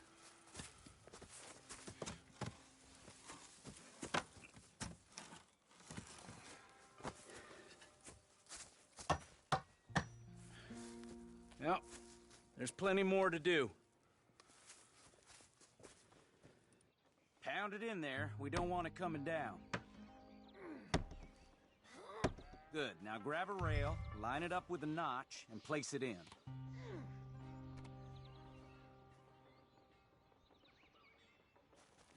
Now, lift up the other side. They gotta line up, see?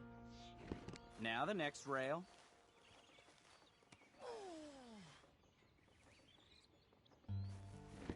You're doing all right. Okay.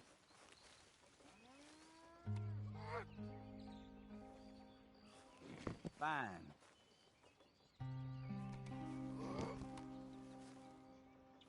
That looks okay. Go to the next post and pound that in. I hope you've grasped the basics. I got other matters to attend to, but there's more than a day's work here for you. All right. So long. I'll be counting sections when you're done. Okay.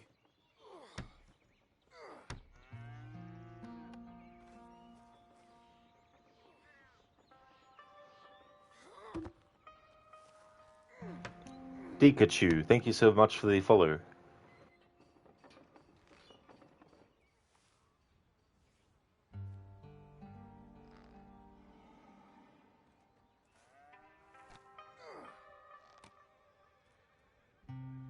Jim Milton, over here. Put that fence down and get over here, boy.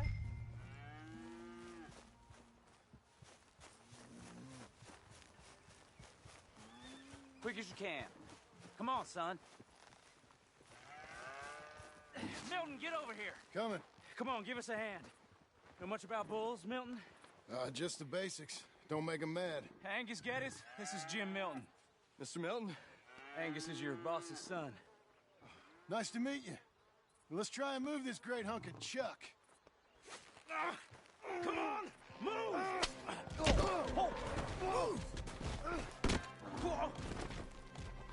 Shit! I'll get him.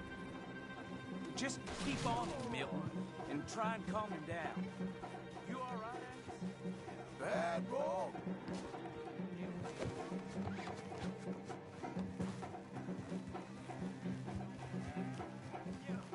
I'll just walk it off, okay?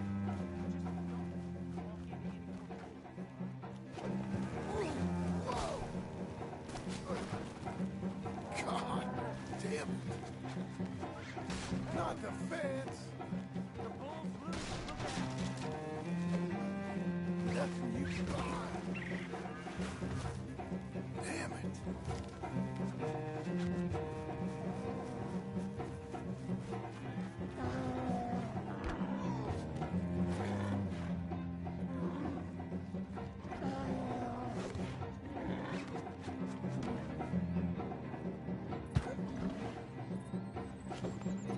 I'll be quick.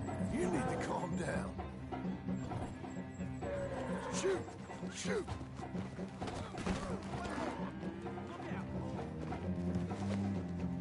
Gotcha! How am I gonna calm this thing down? You don't look like you're gonna wind down. But I'll try. Stop. There. Whoa there. Whoa there. Easy. Yeah, rip fence, Casper. It ain't so bad. Nice and easy now, boy. Easy. All better? Okay. Now come on, you hunk of chuck. Come on. Come on. Got him, Mr. Dickens. Oh, good. How you doing, son? A bit sore, but I'll be okay. Thank you, Mr. Milton. My pleasure. And you, mister? Fine. He just got my head. Good. There he is. See you later, Jim Milton. We'll make a rancher of you yet.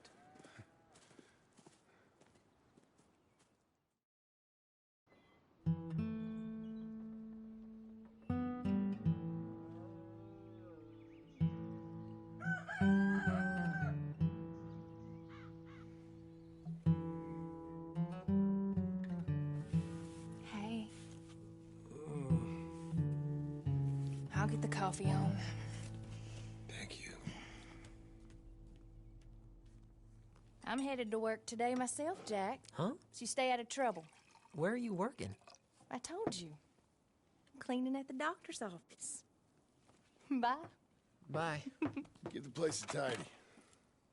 Okay, Pa. I'll see you later.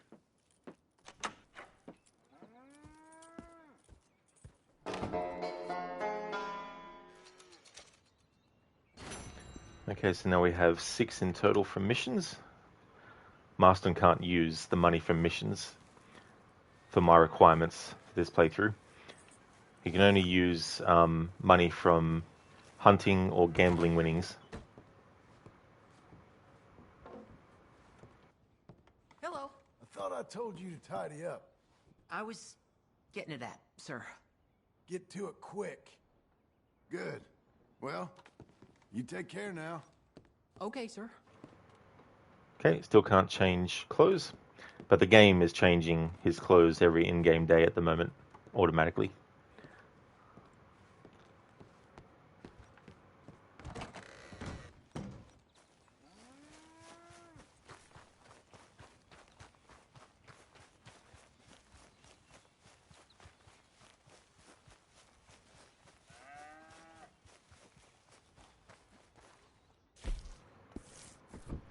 Check journal entry.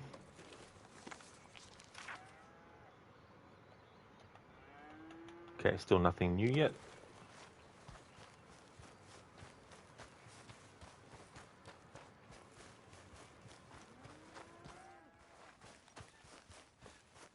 Where are my other hands? Damn it, Abe. Abe? Mr. Geddes. You got an answer for me? Mr. Geddes, You are slow. Come on. Hello, Star. How's it going? Welcome on in.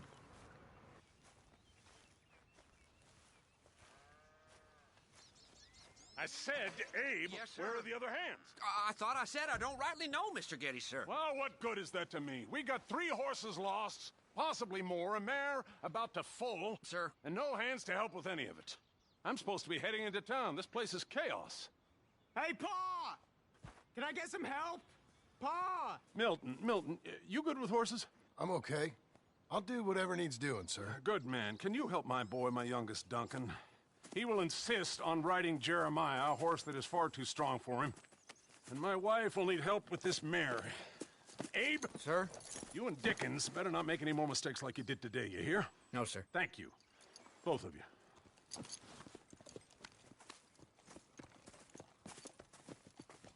Come on, he's over here. I'm good. You get on. Go find them horses. No. I'll show you. Since you showed up, runaway horse has been to some of our problems. And I am thankful for that. I ain't done too much. I ain't much of a rancher. Oh, heck. Hey, maybe them Laramie boys weren't so tough after all, huh? Maybe I could have handled them. Of course you could. They're just loudmouths. Yeah. So, is that what the boss is doing in town? Some business with them boys or something? Oh, when Mr. Geddes goes into town, well, it ain't exactly for, business. Oh. Okay then. All right. He'll be just at the end there. Well, I better get to. Thanks, kid. Star, you're going good. You just finished watching someone play around 7 hours of Dying Light 2. Well, I'm glad that you're going good, Star. That's excellent. Had you seen that game before? I haven't played either of them, but I have seen my friend Lucinda play through Dying Light 1 and 2 before. I definitely want to get to them at some point. Yeah, Shaky. Where's Gavin? Where is he? Gavin? Oh. Gav. Where are you? You own both Star? Cool. Oh, that's good. They're your husband's games, but you've tried them. Oh, nice. That's cool. I do like the idea of zombies mixed with parkour gameplay.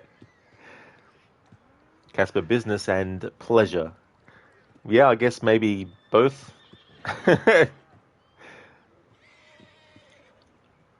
Hello, Whiskey. How's things going?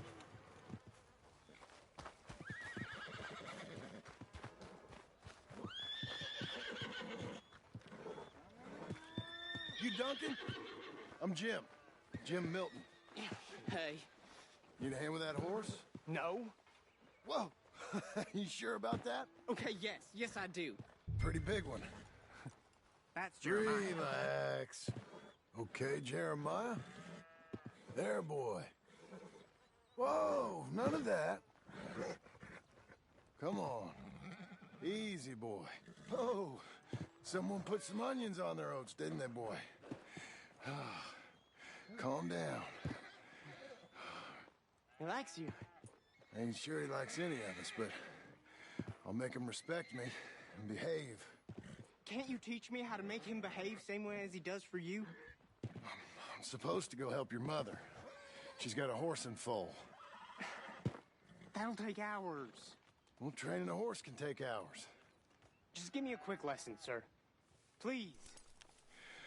Okay. I'm gonna take him out first. Burn some of this heat off of him. I'll be in the corral, Ben.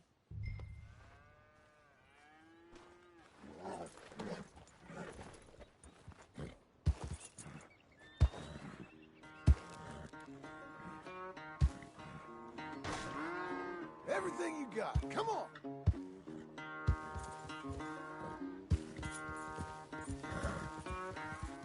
Good boy. All right, good boy. You ain't gonna give us no trouble now.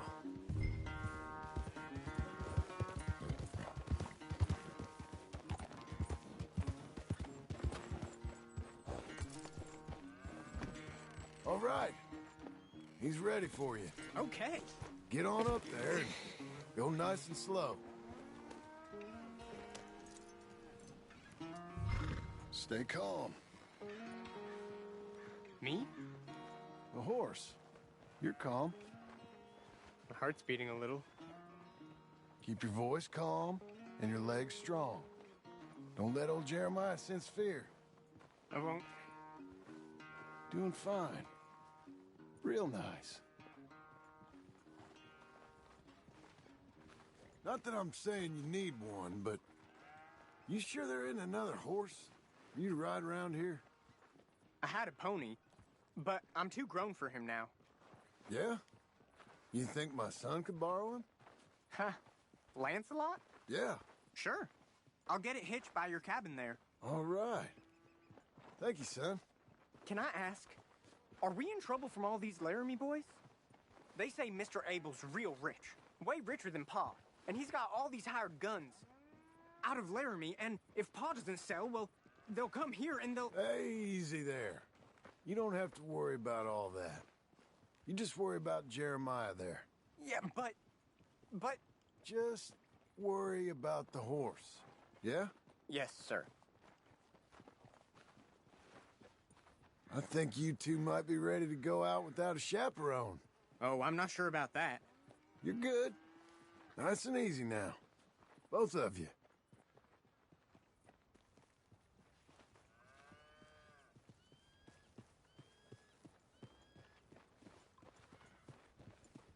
You Mr. Milton? I thought you were gonna help me. I am. I'm sorry. Come on. I need a man's help. Duncan, what have I told you about distracting the hands? I'm sorry, Ma. Well, I hope you'll listen to me better than my husband. Thanks, Jim. You're doing fine, kid. Give him a carrot when you put him down.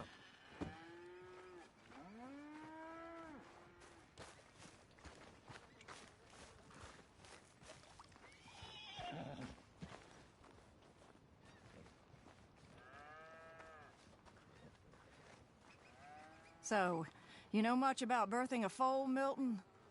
Not too much. My God. Where does my husband find men like you? Still, we all know where he goes in town, and it ain't hunting for hands. It's not too hard. You just stick a hand in there and get a feeling for where the legs are. Go on. Whatever you say, ma'am.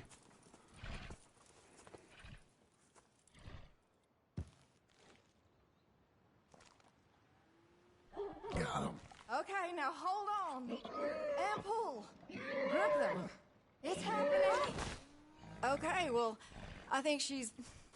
Well, we're not out of the woods, but I think she may be okay. Great. We'll make a proper hand of you yet, Mr. Milton. I hope so. Thank you. Oh, and Mr. Milton, feel free to make a call at the house sometime. Perhaps even now. A drink to toast our new arrival. I'd like that, but my wife is expecting me back. Oh, you're married? I didn't know we had any married hands. Yeah. We have a boy. Maybe you've seen him around? Oh, I'm busy. Too busy for social calls. Of course. Good day, Mr. Milton.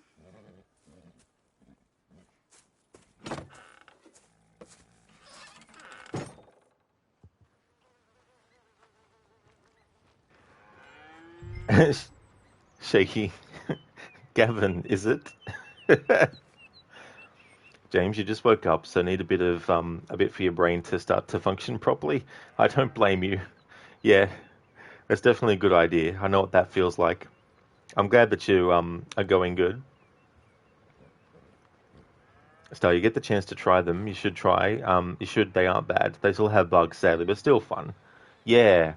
Sometimes you get those games that they just stop updating them at a certain point, and then they just, whatever bugs they have, they stick with until there's a remaster, and you hope that they get rid of the remasters, get rid of the bugs from the remaster.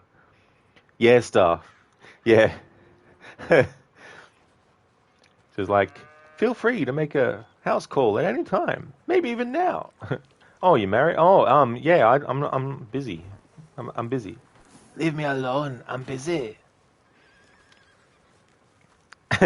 Yeah, James, that was quick and very subtle. Still getting updates, you think, at least the second one? Well, that's good too. And yeah, the second one being the new, being not that old now, because it was only a couple of years ago when it came out, wasn't it, I think?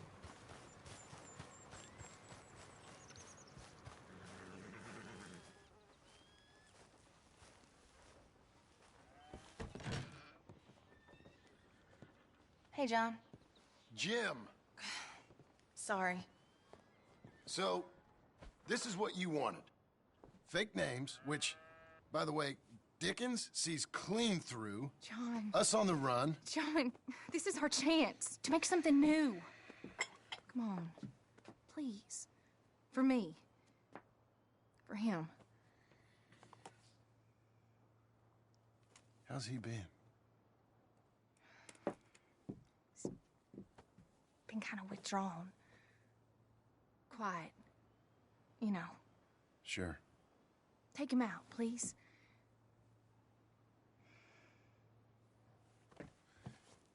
Come on, boy. Let's go for a walk. Come on.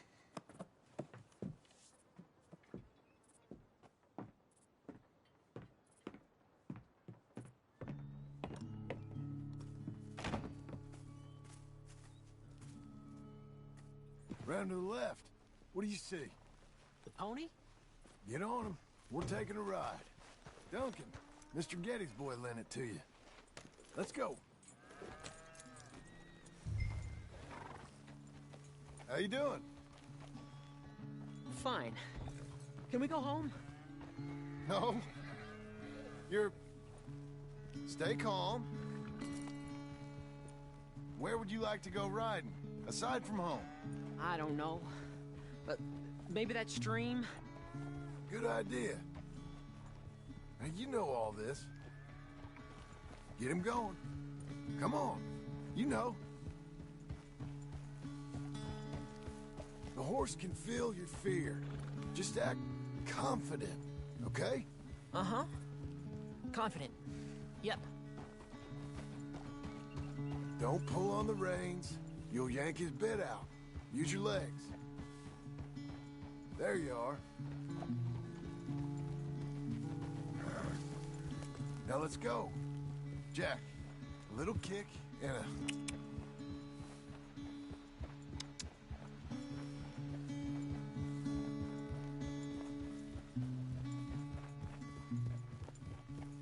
See, you can do it. How about you speed up a mite? Okay. Whoa!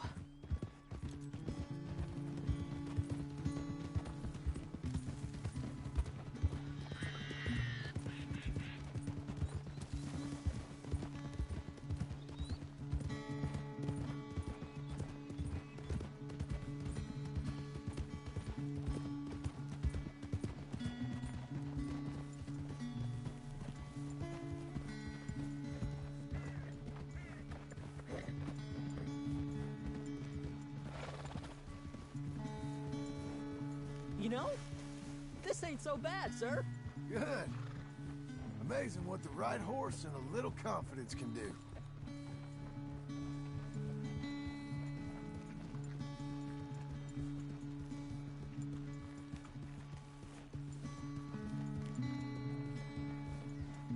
How do I look? Better than before. Keep at it. Even faster, come on. Faster? Ha!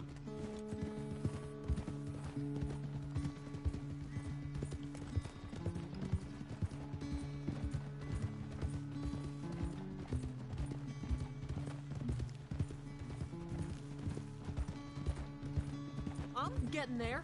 I should hope so. Okay, let's go across to the stream. Yes, sir.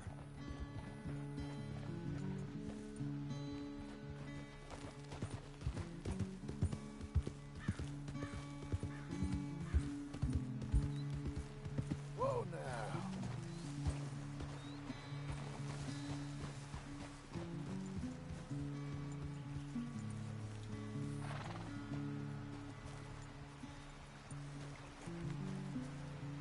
Here we are.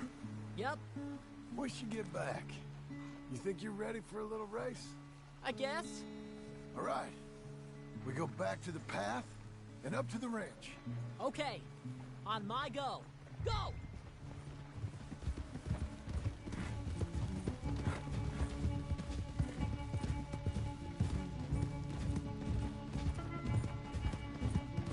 We're doing it, boy!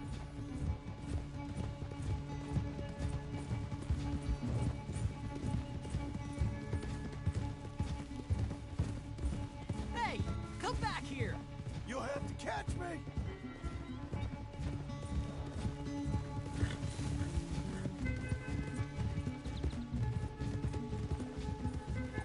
Your horse is much bigger.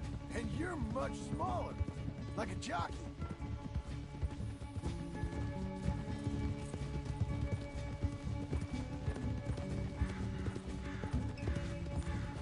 Let's catch him, boy!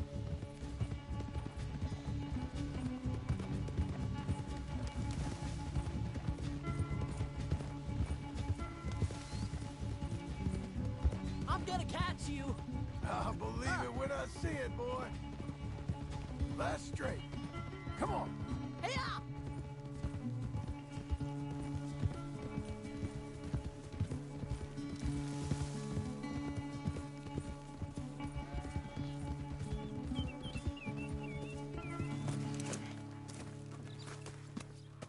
I beat you! I beat you! Well ridden, son. I beat you. Like I said, your riding, it's gotten so much better. Thanks. Hey, keep practicing your riding. You too. You need it.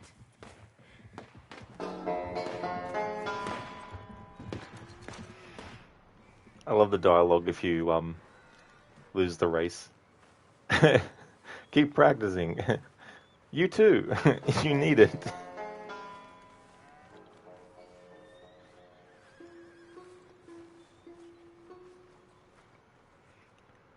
So Star, Dying Light 2 was 2022, and 2015 Dying Light 1 came out in. Yeah, it's a little bit of a gap between the two. James, you don't mind women being more straight about it because you can't read women at all. You need to hit you on the head with a pan for you to notice. Yeah.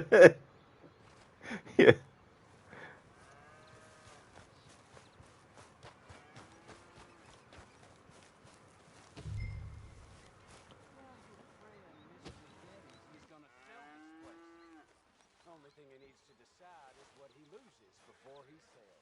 Oh, I'm real frightened of you. Whoa! You want to watch your mouth, boy. You will be the first one we kill. Leave him alone. Oh, careful, boys. Careful. Look at this tough guy. Get out of here. Oh, Fancy Pants Getty's paying you to be tough for him, huh? No, he's paying me to keep the place clean. Oh. Said he had some problems with vermin. Oh, listen to this. Real funny. Oh! Come on, get her. I'll kick his head in, boss!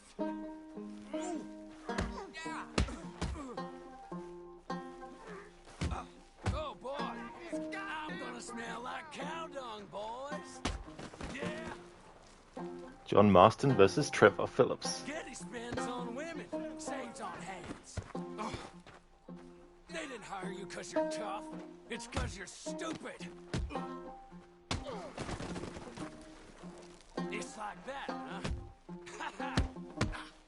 Oh, he's licking you, boss! Oh, dear. Mr. Milton! When was the last time you had a bath?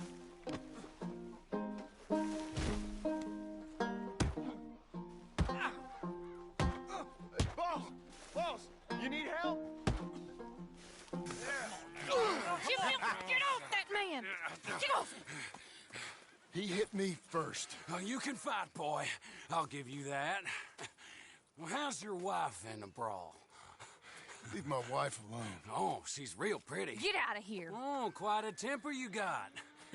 Imagine you're frustrated with your lot in life, married to a shit-shoveling farmhand. What'd you do wrong to end up here? Leave my wife alone. Welcome to Big Valley, Jim Milton. Pleasure to meet you both. We'll see you again. And you, boy, tell Mr. Geddes we called. We'll be back. Thank you, Mr. Milton. Thank you. Don't worry about it. Stop acting like a goddamn storybook hero, will ya? What choice did I have? Plenty, you moron. Plenty.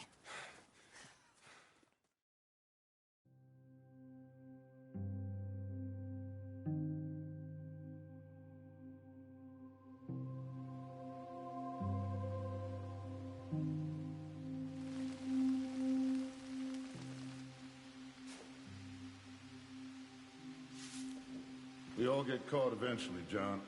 I guess the trick is to decide by who.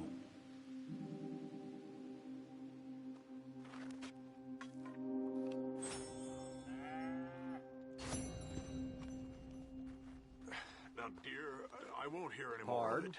You won't hear any of it. Not in front of the men. You toad. All right, smile, smile.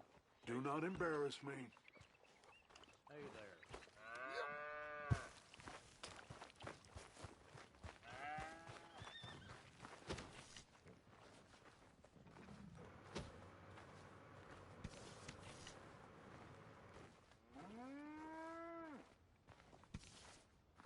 Star biscuits are being made on your lap.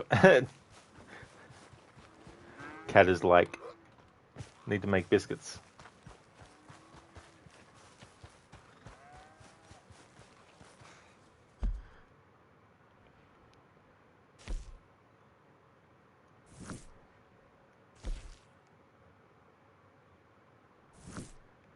Alright, we'll do this mission with Abigail.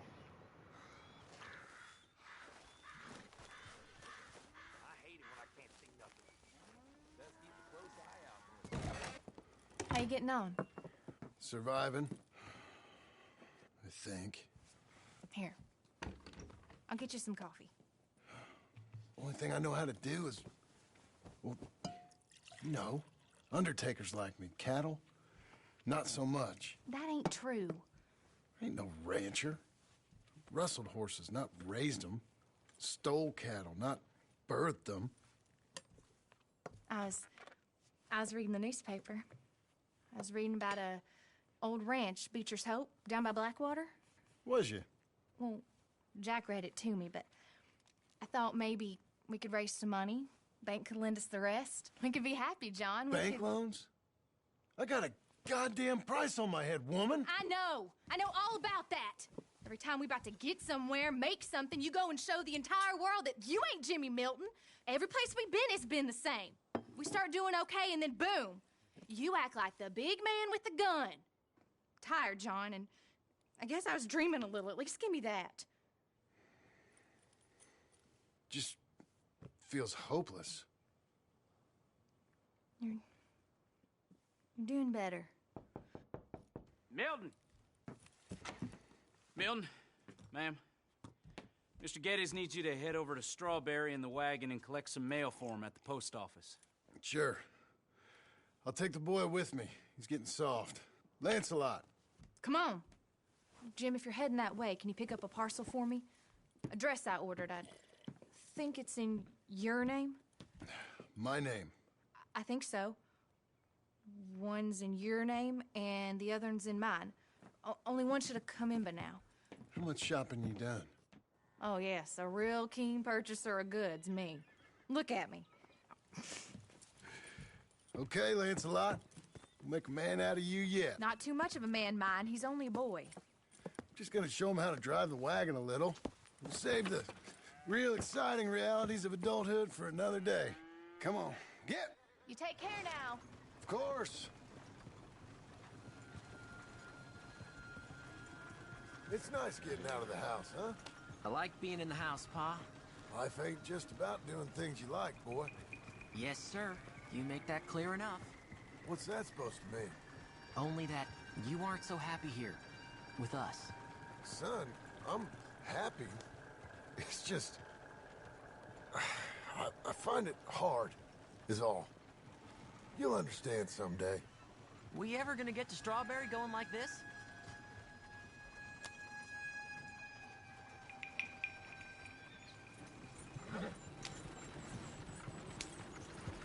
Whoa, whoa!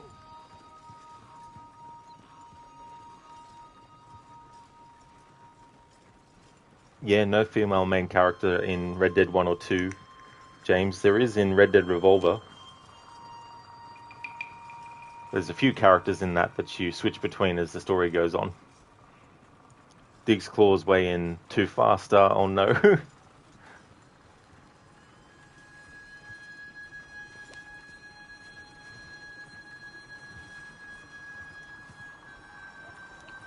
It'd be great to have a Sadie game though.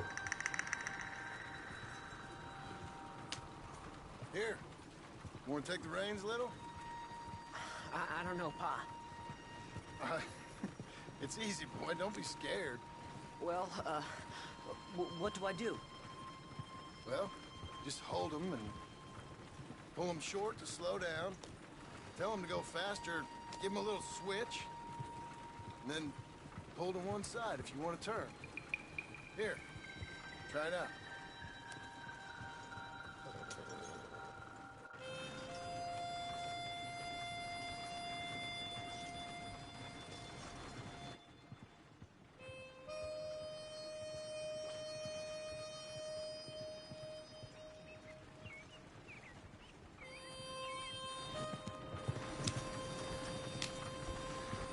I'm doing well, thanks, Kingslayer. Welcome on in. How about yourself?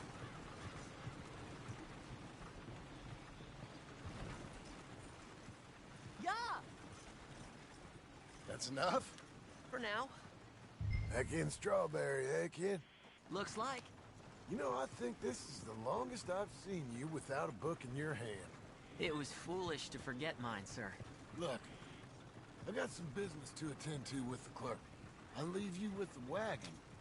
Can I trust you not to drive off with it? Oh, I think I can be trusted in that. Very good. Oh, that's great, Kingslayer. I'm glad to hear that you're doing really well. That's awesome. And especially, too, being the weekend.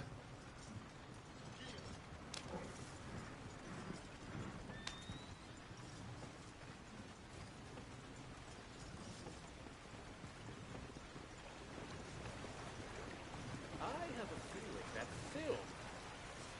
Oh, quite right. All right, here we are. You all right, son? Sure. Well, cheer up a little. You wait here. I won't be long. Okay. And if you behave, I might let you drive us home. Can't wait. Casper, imagine to paint the town Red Redemption now. The only weapon we actually have at the moment is a knife.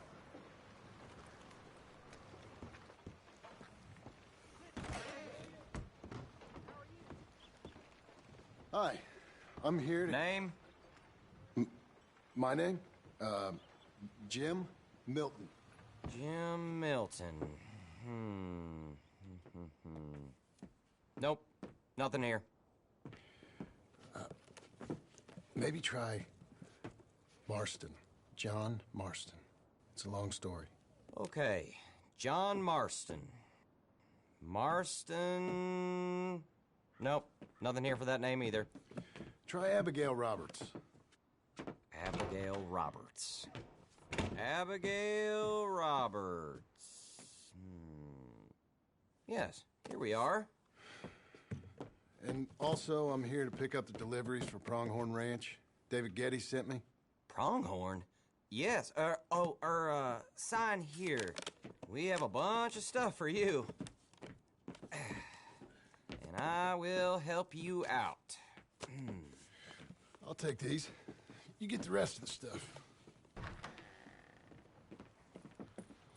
Here, let me help you with this, Mr. Marston. It's, mostly Milton these days. It's a long story. Whatever you say, Mr. Milton. It's not important. Take care now. Give my regards to Geddes. Thank you very much, mister. Okay, let's get out of here. Everything okay, Pa? Sure. I hope so, at least. Here, you take the reins a little. I ain't sure. Come on, son. You'll enjoy it if you try a little harder. Okay. Okay, Pa. Yeah. We're going back to Pronghorn, okay? So, wait. We've come all the way out here and we just gonna turn around and go back? That's what we're doing. Turns out, I missed the seclusion of the ranch more than I figured for. Don't you want to go to the store or the saloon or anywhere? We're going back, okay, boy? But I've been sitting in this wagon I don't know how long. But nothing. Keep on driving and watch the road.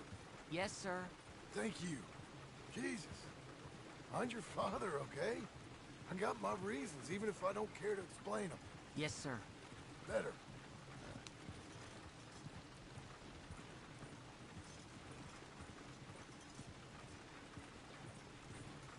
Look, if I tell you to speed up, speed up.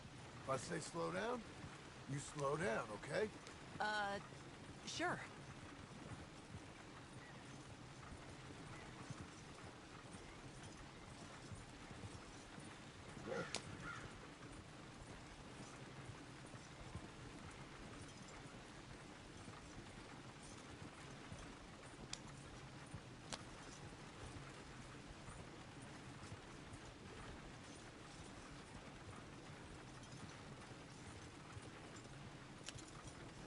Who's this?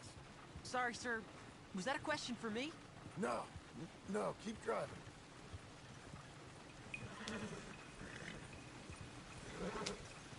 What's wrong, Pa? Nothing.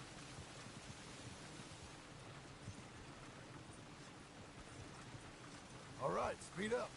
Let's get away from there. Okay. Hee-yah! Is somebody back there? Just keep driving.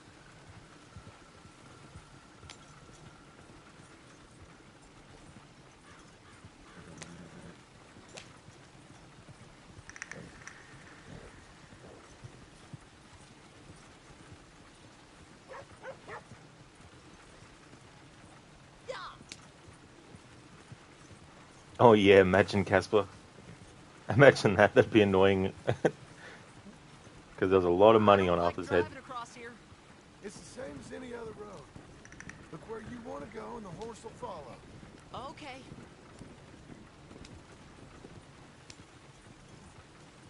I think the horse is getting skittish. You'll be all right.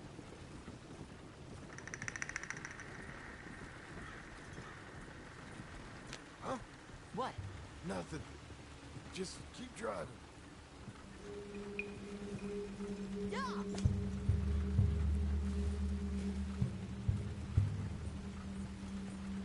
Okay. What? What's wrong? Don't look around. Oh, Pa, Hey. those men, are they following us? Just stay calm. See that fallen tree? When we get there, stop the wagon, jump down, and hide. Oh, Pa. You need to do exactly as I say, boy. Here, now! Come on! Quick, down! Okay, son, you wait here. You don't move or say nothing until I speak to you. You hear? Yes, sir. Head down. Okay, gentlemen. Let's see what you come calling about. What do you boys want with us? Oh, we just want to have a friendly chat. Are you John Marston? You sure look like him.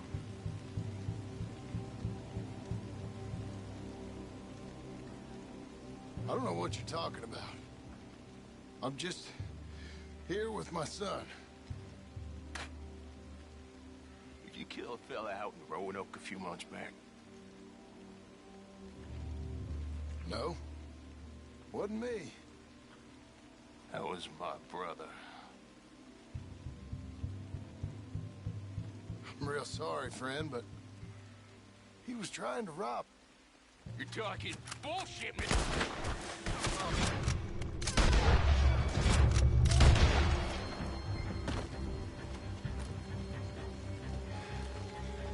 It's okay. You're okay. What? Why? What? It's okay. It's okay. Come on. Keep them eyes closed. Let's go. Come on.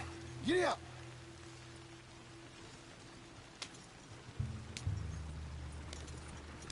Oh, dear, those men. I told you not to look, boy. Are they dead? I didn't have much of a choice. You saw that. Now, compose yourself. You killed them, Pa. Son, I need you to hold it together. You were real brave back there. Real brave. Did exactly like I said. Really? Uh-huh. If you hadn't listened, things could have gone real wrong for us. There.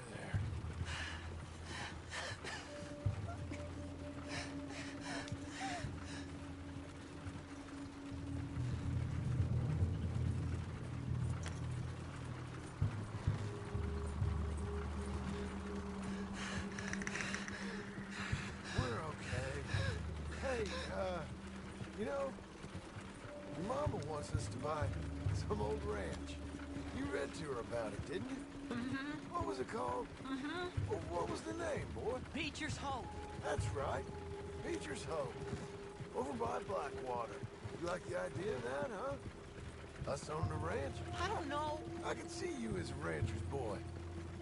Like Duncan Geddes, huh? I wasn't so sure, but... yeah. That kind of life might suit us. Wouldn't be such a chore if the horses we were cleaning up after was ours, would it? No, it wouldn't.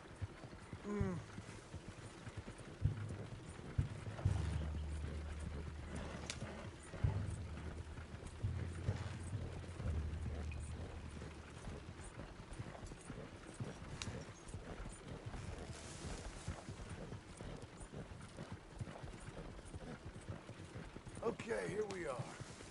That was an, eventful trip.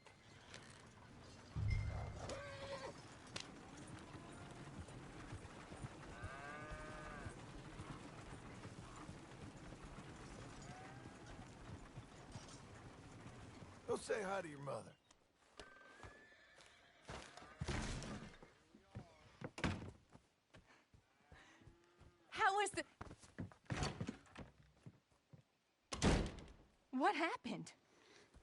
Yeah.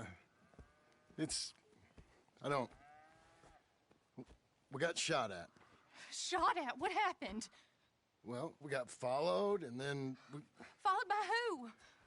Probably someone who knew me. If we didn't get to them particulars, I'm sorry. My son. Our son. It was your dress that caused all the problem. It weren't even a dress. It was a gift for you.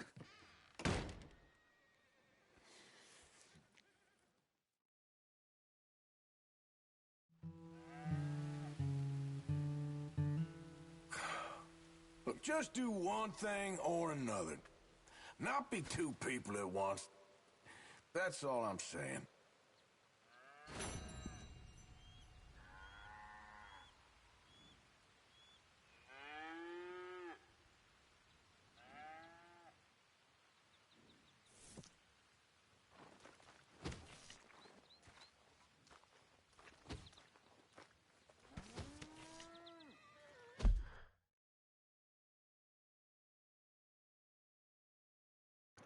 Start? Jeez. Yeah.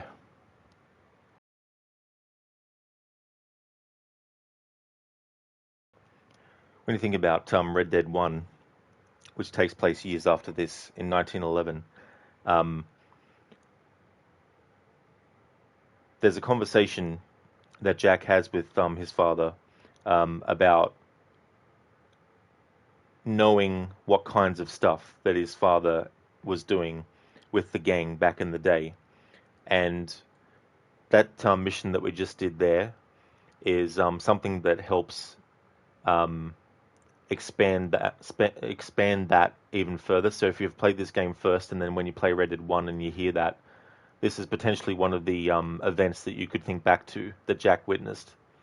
And if you've played the first one before, it's another cool way. And that's the great thing about this game and the first one, is if you play this first, there's things in the first game that will actually resonate because of the things you've experienced in this game.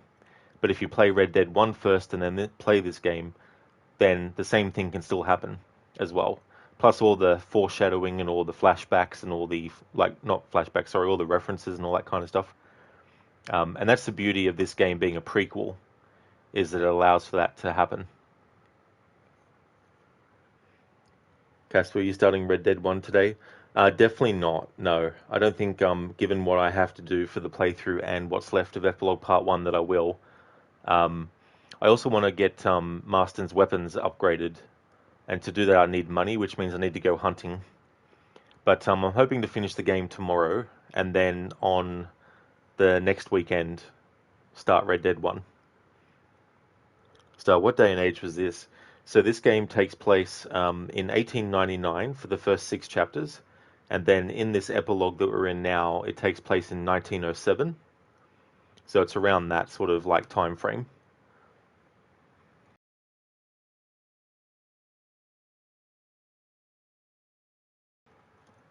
One does not simply walk into Mordor. Its black gates are guarded by more than just orcs. There is evil there that does not sleep, and the great Eye is ever watchful. It is a barren wasteland, riddled with fire and ash and dust. The very air you breathe is a poisonous fume. Not with 10,000 men could you do this.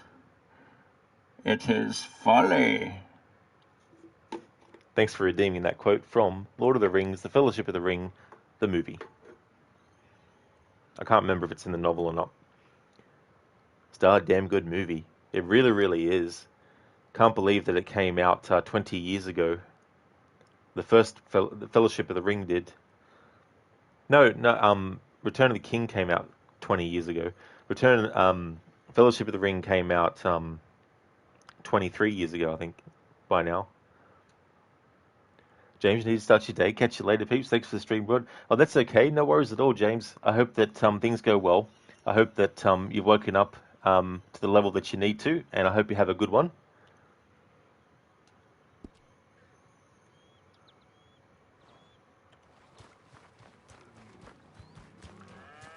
I'm pretty sure the game won't let me change what Marston's wearing yet, but that's okay. I just want to keep double checking just in case. And also want to double check to see if there's any new journal entries. Oh, I don't blame you, Star, at all. Just watching the extended versions. Like, the theatrical versions are good. Like, don't get me wrong, but the extended editions are much, much better.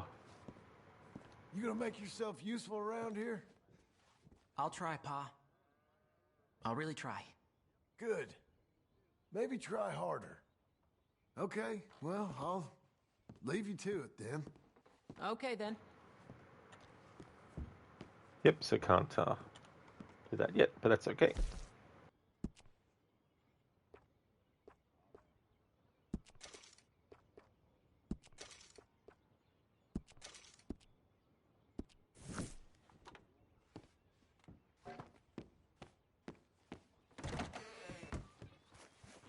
It's funny, in my annual playthrough of this last year, when it came to Arthur and John, I wanted to have the characters wear some ridiculous looking and brightly coloured sort of things.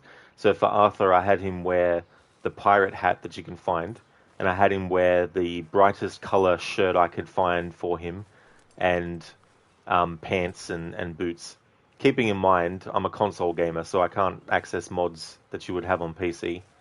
And then when it came to John Marston, I actually kept this hat that he's wearing, changed his top that he's wearing now to a red version, had him wear gloves that I could make look as white as possible, and then try to make his overalls look as much blue as possible, so I could make him look like Mario. So I even took away his beard fully and kept his mustache. So I did that last year for my annual 2023 playthrough.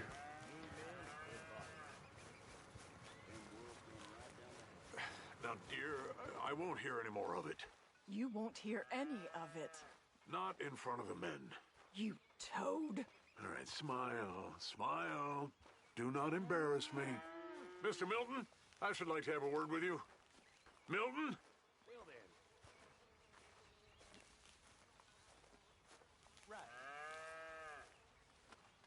Mr. Geddes? Hey, I heard we had another incident with the Laramie boys. Yeah, there was an incident. Well, I mean to scare me. Are you scared? A little. I've got a lot invested in this place, and not just the land, but my family. It's hard to explain.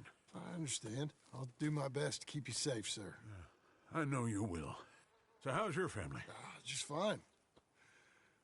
I should probably head back. Yeah, I know how it is. How'd you get on? Okay, I guess. Better? Sure, I'm just tired. I know.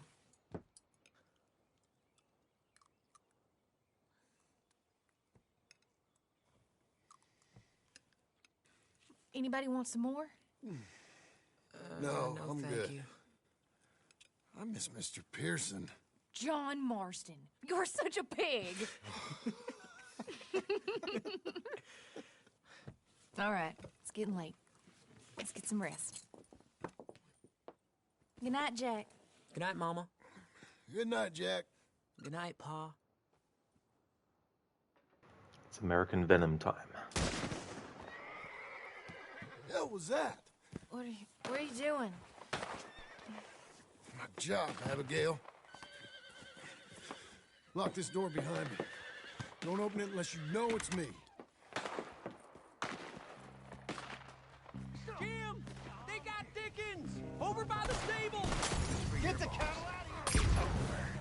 It's a rich man's father. You boys are... Who's this? New hand?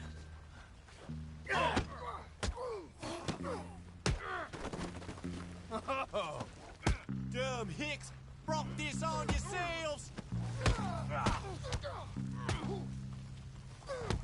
You know that offer? It just went down. I'll be up in a moment. Where's Geddes now? Crap.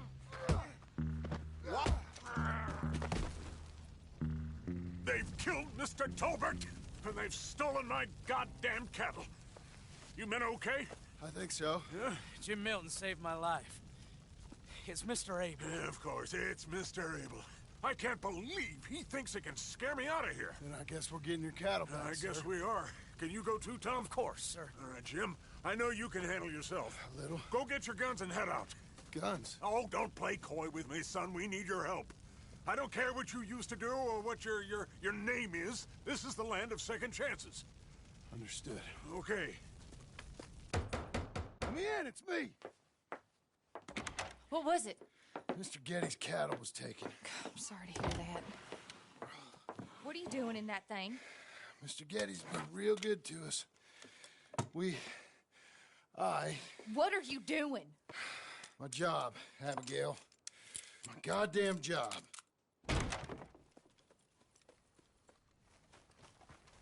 I'll lead the way. This is gonna be the last we hear out of them. Yeah! Right!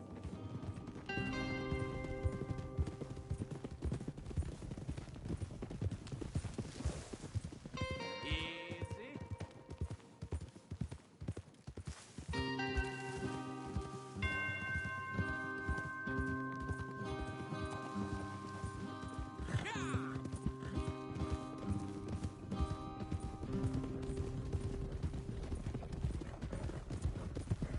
Off your horses here.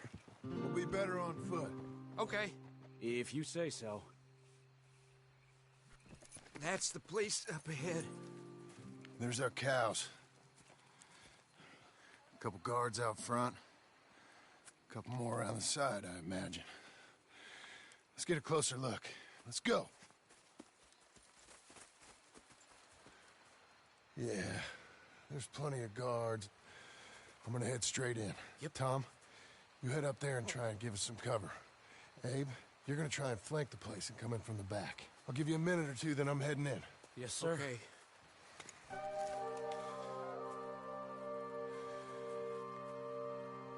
Hey! Hey! You boys been coming up to Pronghorn. I thought I'd come down here. You're all so tough.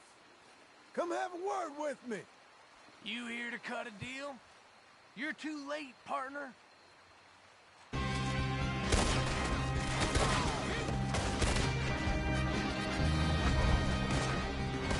ain't got time to look out.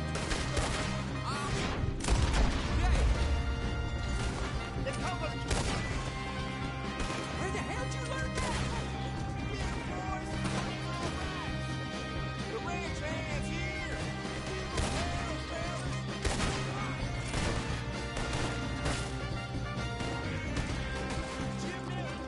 Look out, Tom.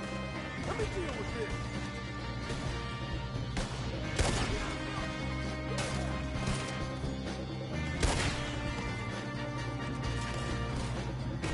Hey, check the gate. They're coming.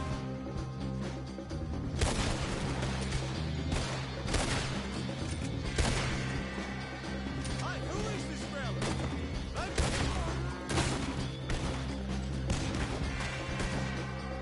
That damn Yetis.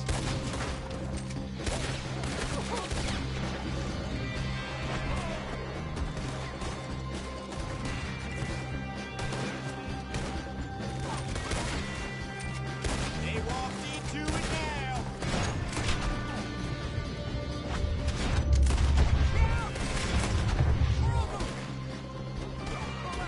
Come on.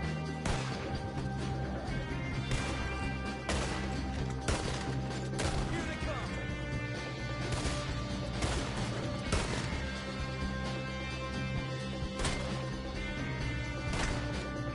Let's end this pronghorn problem.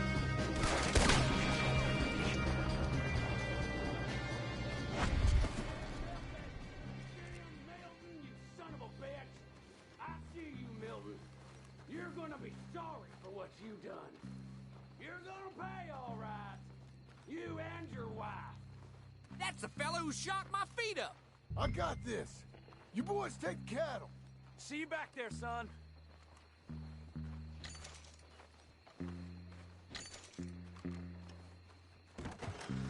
Hey! Hey! I know you're in here. Piss stinking, shit shoveling, backwoods, sacker, no good, trash.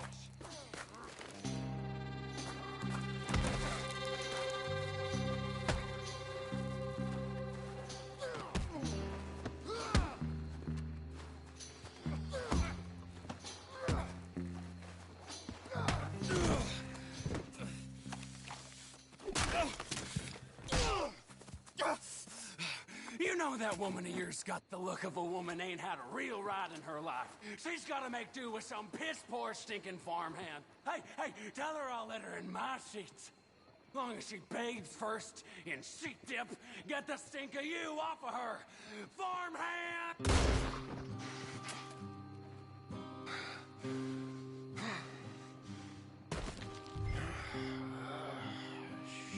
Shit.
You're a good filly.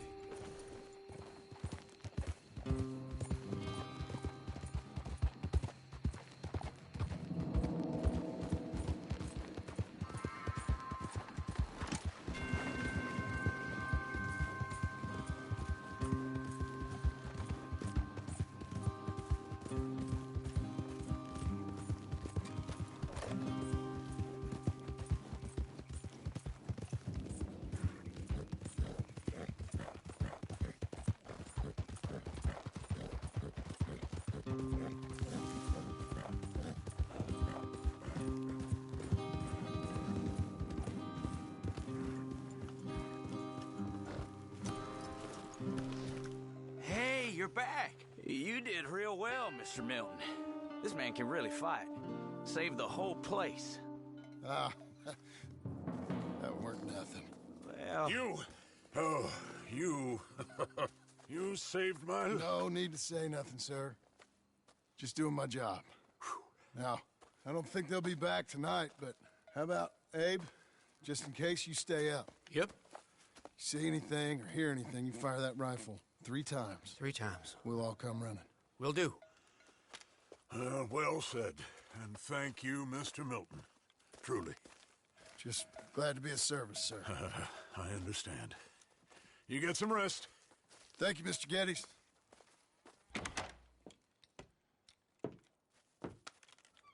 What? What?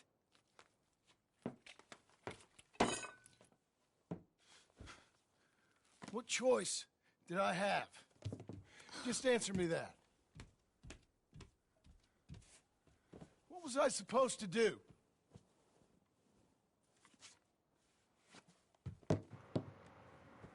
You're supposed to lie down and let them kill you, apparently.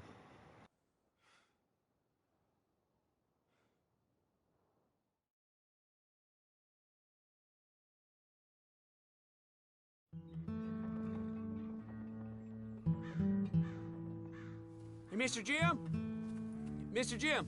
Hey! There's a telegram messenger for you over there, near the house. There is? Okay. Thanks, Abe. What do you think he wants? I have no idea. But I doubt someone wants to give me a big pile of money. That's him. I see him. Thanks, Abe. He does, Casper, yeah. Yeah, he well and truly does. That part where he's aiming with the shotgun reminds you of the cover of Red Dead 1. Exactly. Yeah, that was a lovely touch that they did. Can't believe that game is available on Switch, but not PC. Yeah. Yeah, I always hear, or I always heard that Red Dead 1, the way it was programmed for consoles meant it couldn't be ported to PC, but I don't know how true that actually was.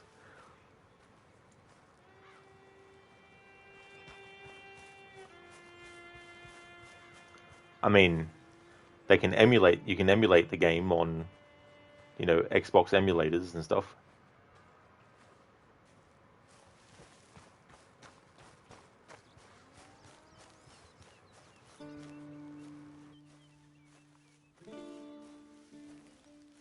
Excuse me, mister. I'm Jim Milton. Heard you had a telegram for me? Yes. Here. Sign there. Thank you. Jim, stop. If you're the JM I know, stop. It's Sadie Adler. I've got something to discuss. Pay good. Meet me in saloon in Valentine. I'm there most days. Stop. Sadie Adler. I'll be damned.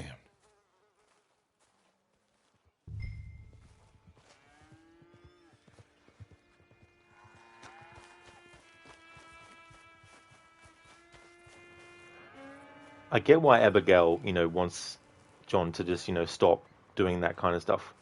But the problem with that is, if someone's robbing your home and they threaten your life, what are you supposed to do? Just stand there and let them kill you? So, granted, that guy that Marston killed, that we don't see the killing, but that he killed, it's fair enough to be upset at that. Even though Abigail is trying to dream of the future, sometimes you have to understand that reality needs to be taken into consideration as well. And the reality is that at any point, they can have someone turn up. And this is the ironic thing about all this, is that actually does happen. But as much as it's good for Abigail to want them to move forward in life, it's also a bit unrealistic for her to think that there won't be any repercussions or anyone coming after them or anything like that as a result of not only most recent events, but also other events as well. And that's the point of this whole part, of course. But Marston is torn between two worlds, the world of his old life and the world of his new life. And there's always an element of that old life coming back, and there's also an element of him deciding to actually go and do what's right. The things that he's doing, protecting the ranch, that is all in his right to do, and it's the right thing to do. And so when he goes out to deal with the Laramie gang, even though Abigail isn't approving of it, it's something that is the right thing to do, and not just lie down and let them think. See, Abigail just thought, oh, they stole some cattle, okay, that's it. So maybe John could have said to her, look, they did more than just steal cattle. they've also killed some people, then maybe that might have helped. But he was obviously in the moment of, I need to do my job and all that kind of stuff. And when I do my annual playthroughs of Red Dead Redemption 1, when we get to the epilogue, well, not the epilogue of that, sorry, when we get to the final missions of that game, when there's the option for Marston to help that train that's been robbed or let him go, I have Marston let the train go, because I like to think that after all the years of what he went through and all the times he was helping people, that he realizes that he needs to just not do that kind of thing anymore. Because he has to learn that there's some things too that you just can't stop and you can't prevent, and things are going to happen as well. You can decide to save the train from being robbed, of course, but you can also choose not to in Red Dead Redemption 1 in some of the final missions. So when I do my annual playthroughs, I like to have Marston decide not to, because at that point he's really, trying to put his past behind him. He's been given a second opportunity with his family, because obviously in Red Dead 1, the fact that Abigail and Jack are taken from him and used as leverage against him for him to go and hunt down the surviving gang members. Obviously, after that happened, he was able to try and get back into the ranching life. So there's so many things in Red Dead 2 that can really, really match up well to Red Dead 1. Not just in what they've actually put into as actual events that happen without your decision-making process involved, but also things that you can actually create. So that's why I was saying earlier that when it comes to John Marston, I try to keep his honor level not too far into the high honor and not too far into the low honor, but just in the middle. Because when I do Red Dead 1, I like to have his honor level kind of similar to what it is at the start of Red Dead 1 as well. That's only for my annual playthroughs though, so I'll be doing that for that. And that mission I mentioned in Red Dead 1, when we get to that, I'll also choose not to save the train full of people. But right now in the story here in 1907, John Marston did what he had to do, and as much as I understand why Abigail was upset about the whole thing, at the end of the day, realistically speaking, it has to be expected by her that these things are going to happen as well. And there's a bit of a thing where she's like, don't be a hero, but also help people at the same time. So there's a bit of mixed messaging that Abigail gives John, because it's like, well, you don't want me to be like a hero in a book, but you also want me to help people. So with that logic, if someone needs help, I should not help them, because otherwise I'm being a hero in a book. But if I don't help them, then I'm not helping people. So you can understand why John Marston is a bit like, well, what do you want me to do? Do you want me to be the hero and help them, but then criticize me for being the hero and help them? Or do you want me to not help them and then criticize me for not helping them? That kind of thing. Abigail.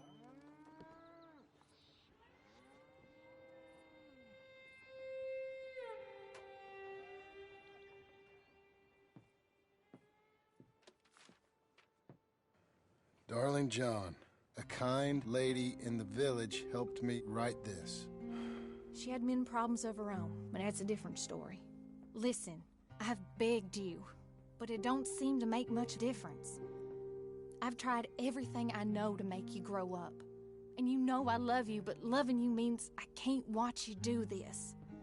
Time after time, we've had to run because of your behavior and your decisions. We got a son. I got a son. And I love our son enough that I can't have him around while you're like this. I had so many dreams, John. I hoped you would change. We all saw what happened to them that didn't, but you... Part of you is hell-bent on ending up the same way. And I love you too much to watch that no more. Abigail.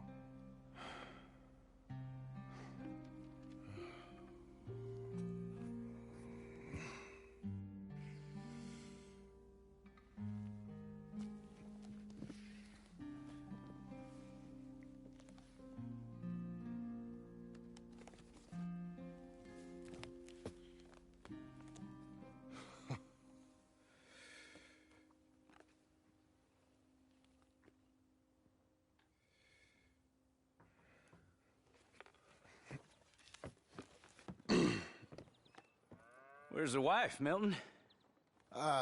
She's out. I saw her leaving with the boy. And the bags. What's going on? You married, Mr. Dickens? No. That don't surprise me. What'd she do? Catch you with a showgirl? Or hear about you shooting more fellas over by Strawberry? Just who are you, Jim Milton? I'm a family man. I can handle a gun, sure. Them men shot at me. Just interested, that's all. Ain't nothing interesting, unless you find gossip about a man's marriage worthy of your time. Guess not. There's work to be done, unless you're running off too. I ain't going nowhere. I'm here to work. Gotta save money, get her what she wants. What does she want? She wants a place of her own. Said she found a plot up at Beecher's Hope. You? A rancher? You'll starve. Probably. Keep yourself busy. Take your mind off it.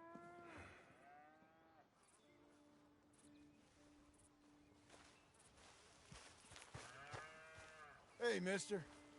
Hello. Folks around here real nice, aren't they? You be well now. Goodbye.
That's her full. Hey, you know, I was wrong about you. Turned into a fine worker, Jim Milton. Oh, thank you. Means a lot. Hey, you think I could speak with Mr. Geddes? See if maybe he's open to offering me some guidance? I'm sure he'd be happy to hear you speak, at least. Thank you, Mr. Dickens.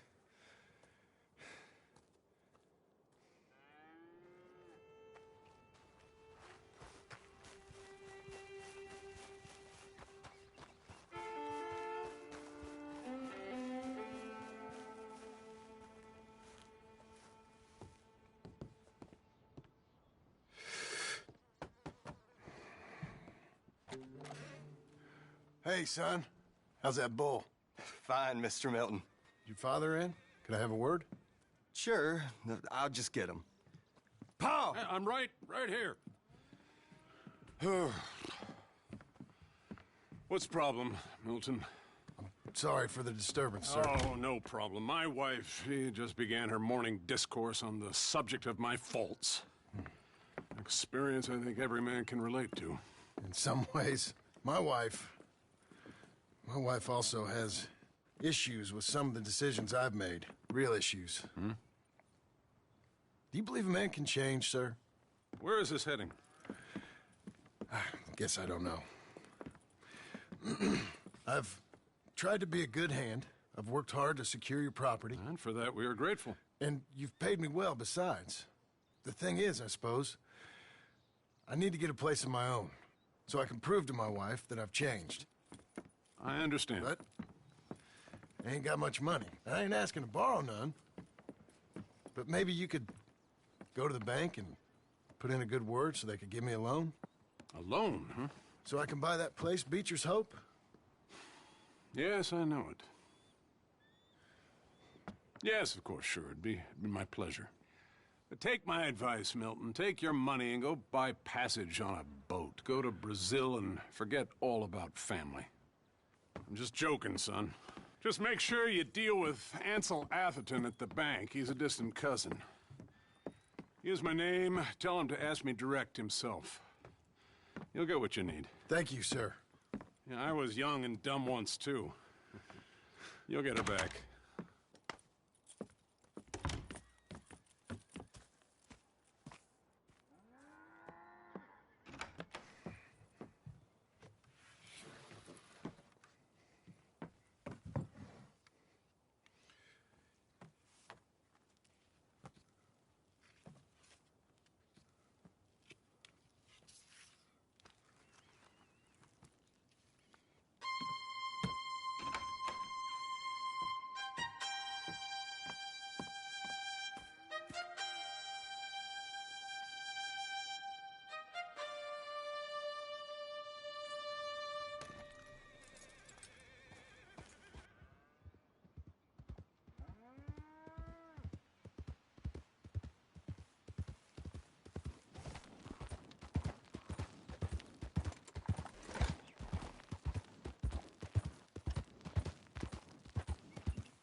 Must I go on?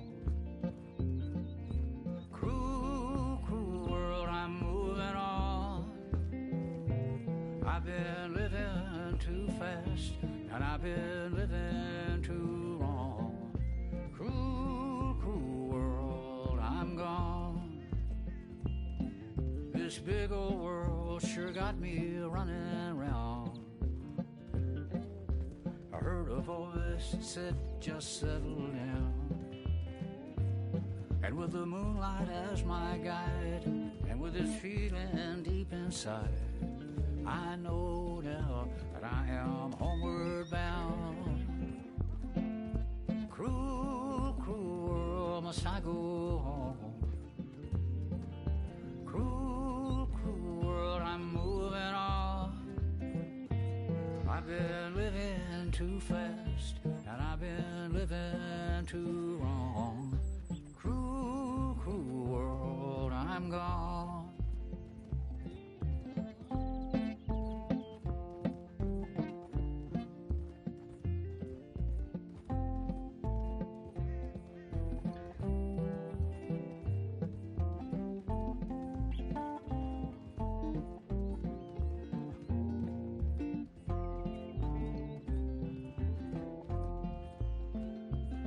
Desert rose, desert plain, I have seen so much pain.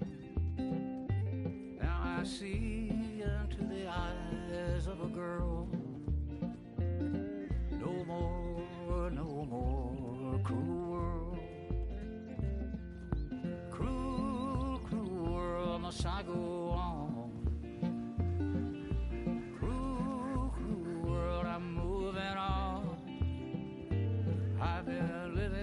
Too fast, and I've been living too wrong. Cruel, cruel world, I'm gone.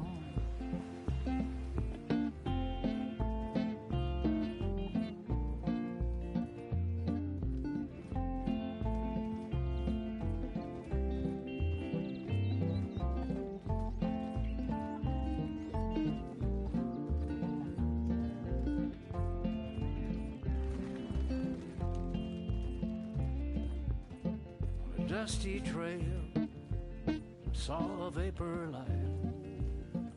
Was it a mirage? I don't know, but it seemed right. I felt mission, I felt trust. I knew then that I must go to her from this cruel world. Cruel, cruel world, must I go?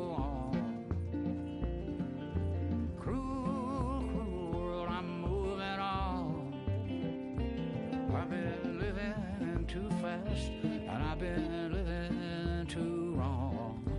Cruel, cruel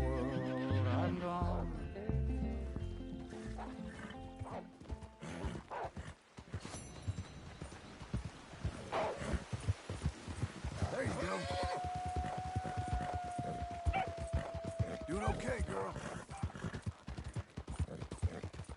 Hey there, Afro. How's things? So there we go. Now we can free roam again with weapons. We could free roam before this point in the epilogue, but now we can actually go and buy things and all that kind of stuff. Can change outfits. You'll be okay. Now, if the horse didn't stop and actually just kept going like I wanted it to, then maybe the horse wouldn't have had to kick me off.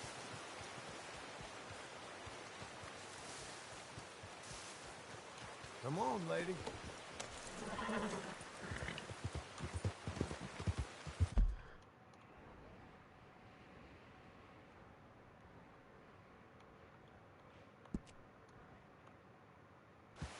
Alright, so let's go back to Pronghorn Ranch. And what I want to do is catch up on journal entries.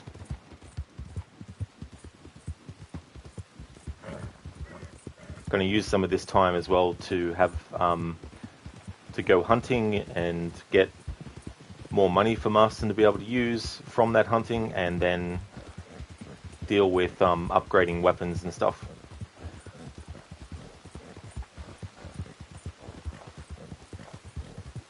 Afro, banger, Johnny Marston. Fun fact, this is a unique horse, by the way. If you sell her, she's gone.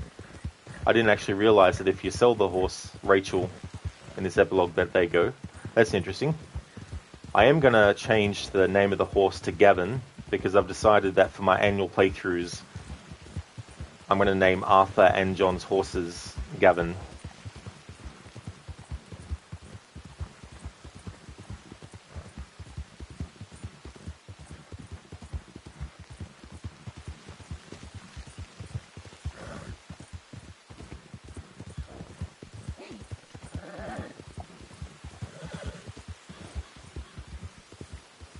Afro, same as the horse you get at Sadie's Ranch at the start. Oh, okay, really? Yet.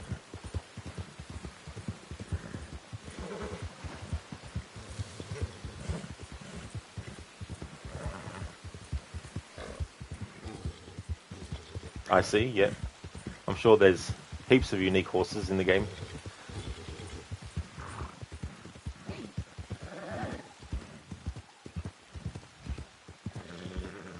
That horse that you steal in that mission as Arthur to chase after that guy who says that he remembers them from Blackwater. Wonder if that horse has any special things to it.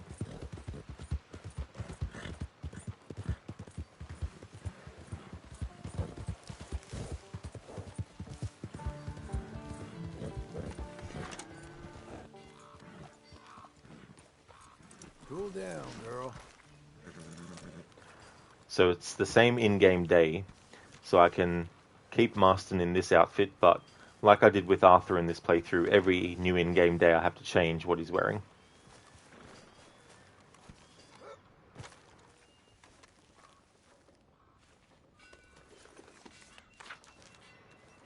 Alright, so that was the last part that I read up to. Interesting, there's no more.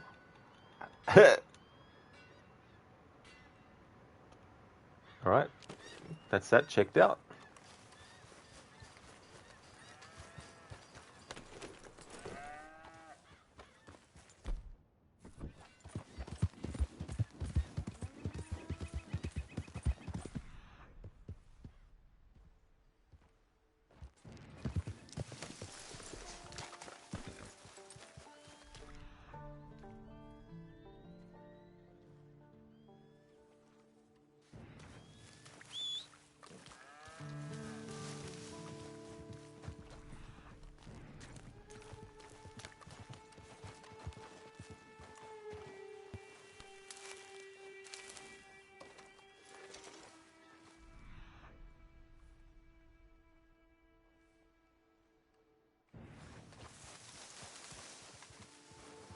Afro, Marston can't write. Well, he learns slowly through the epilogue. Yeah.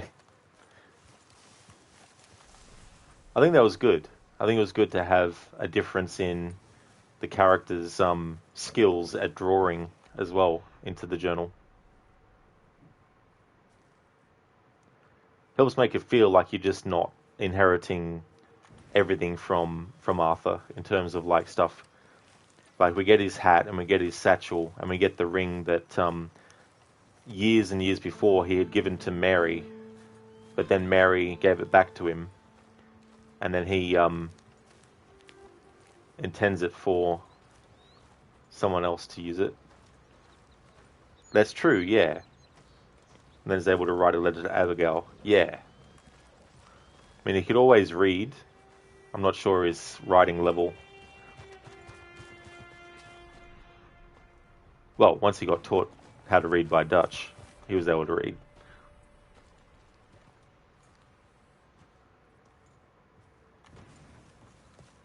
Be a good girl now. We're getting there, ain't we? Easy.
Afro, you can even see John's character model change throughout the epilogues. Post-epilogue, he gets a chubbier face. Try the standard black range gloves rod. You'll see a detail between the two.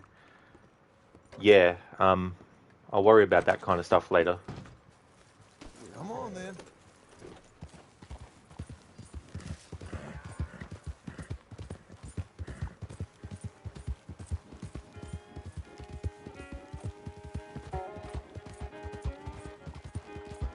It's going to be a while before I do a mission, so I'll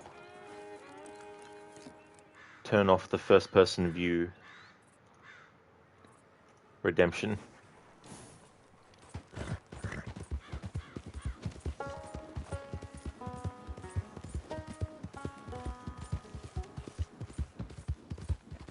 Slower!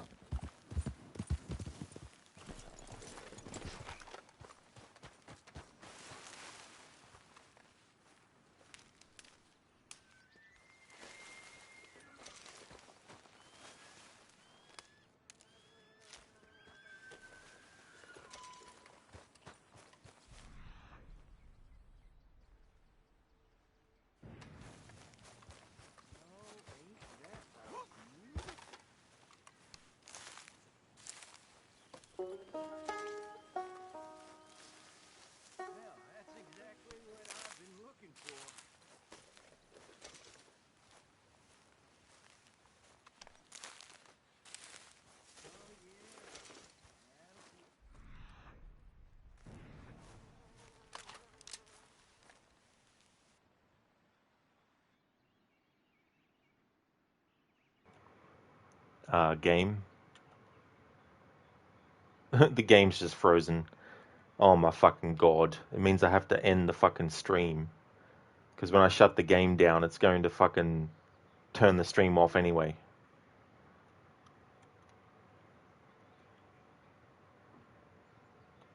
You piece of fucking shit. Be right back.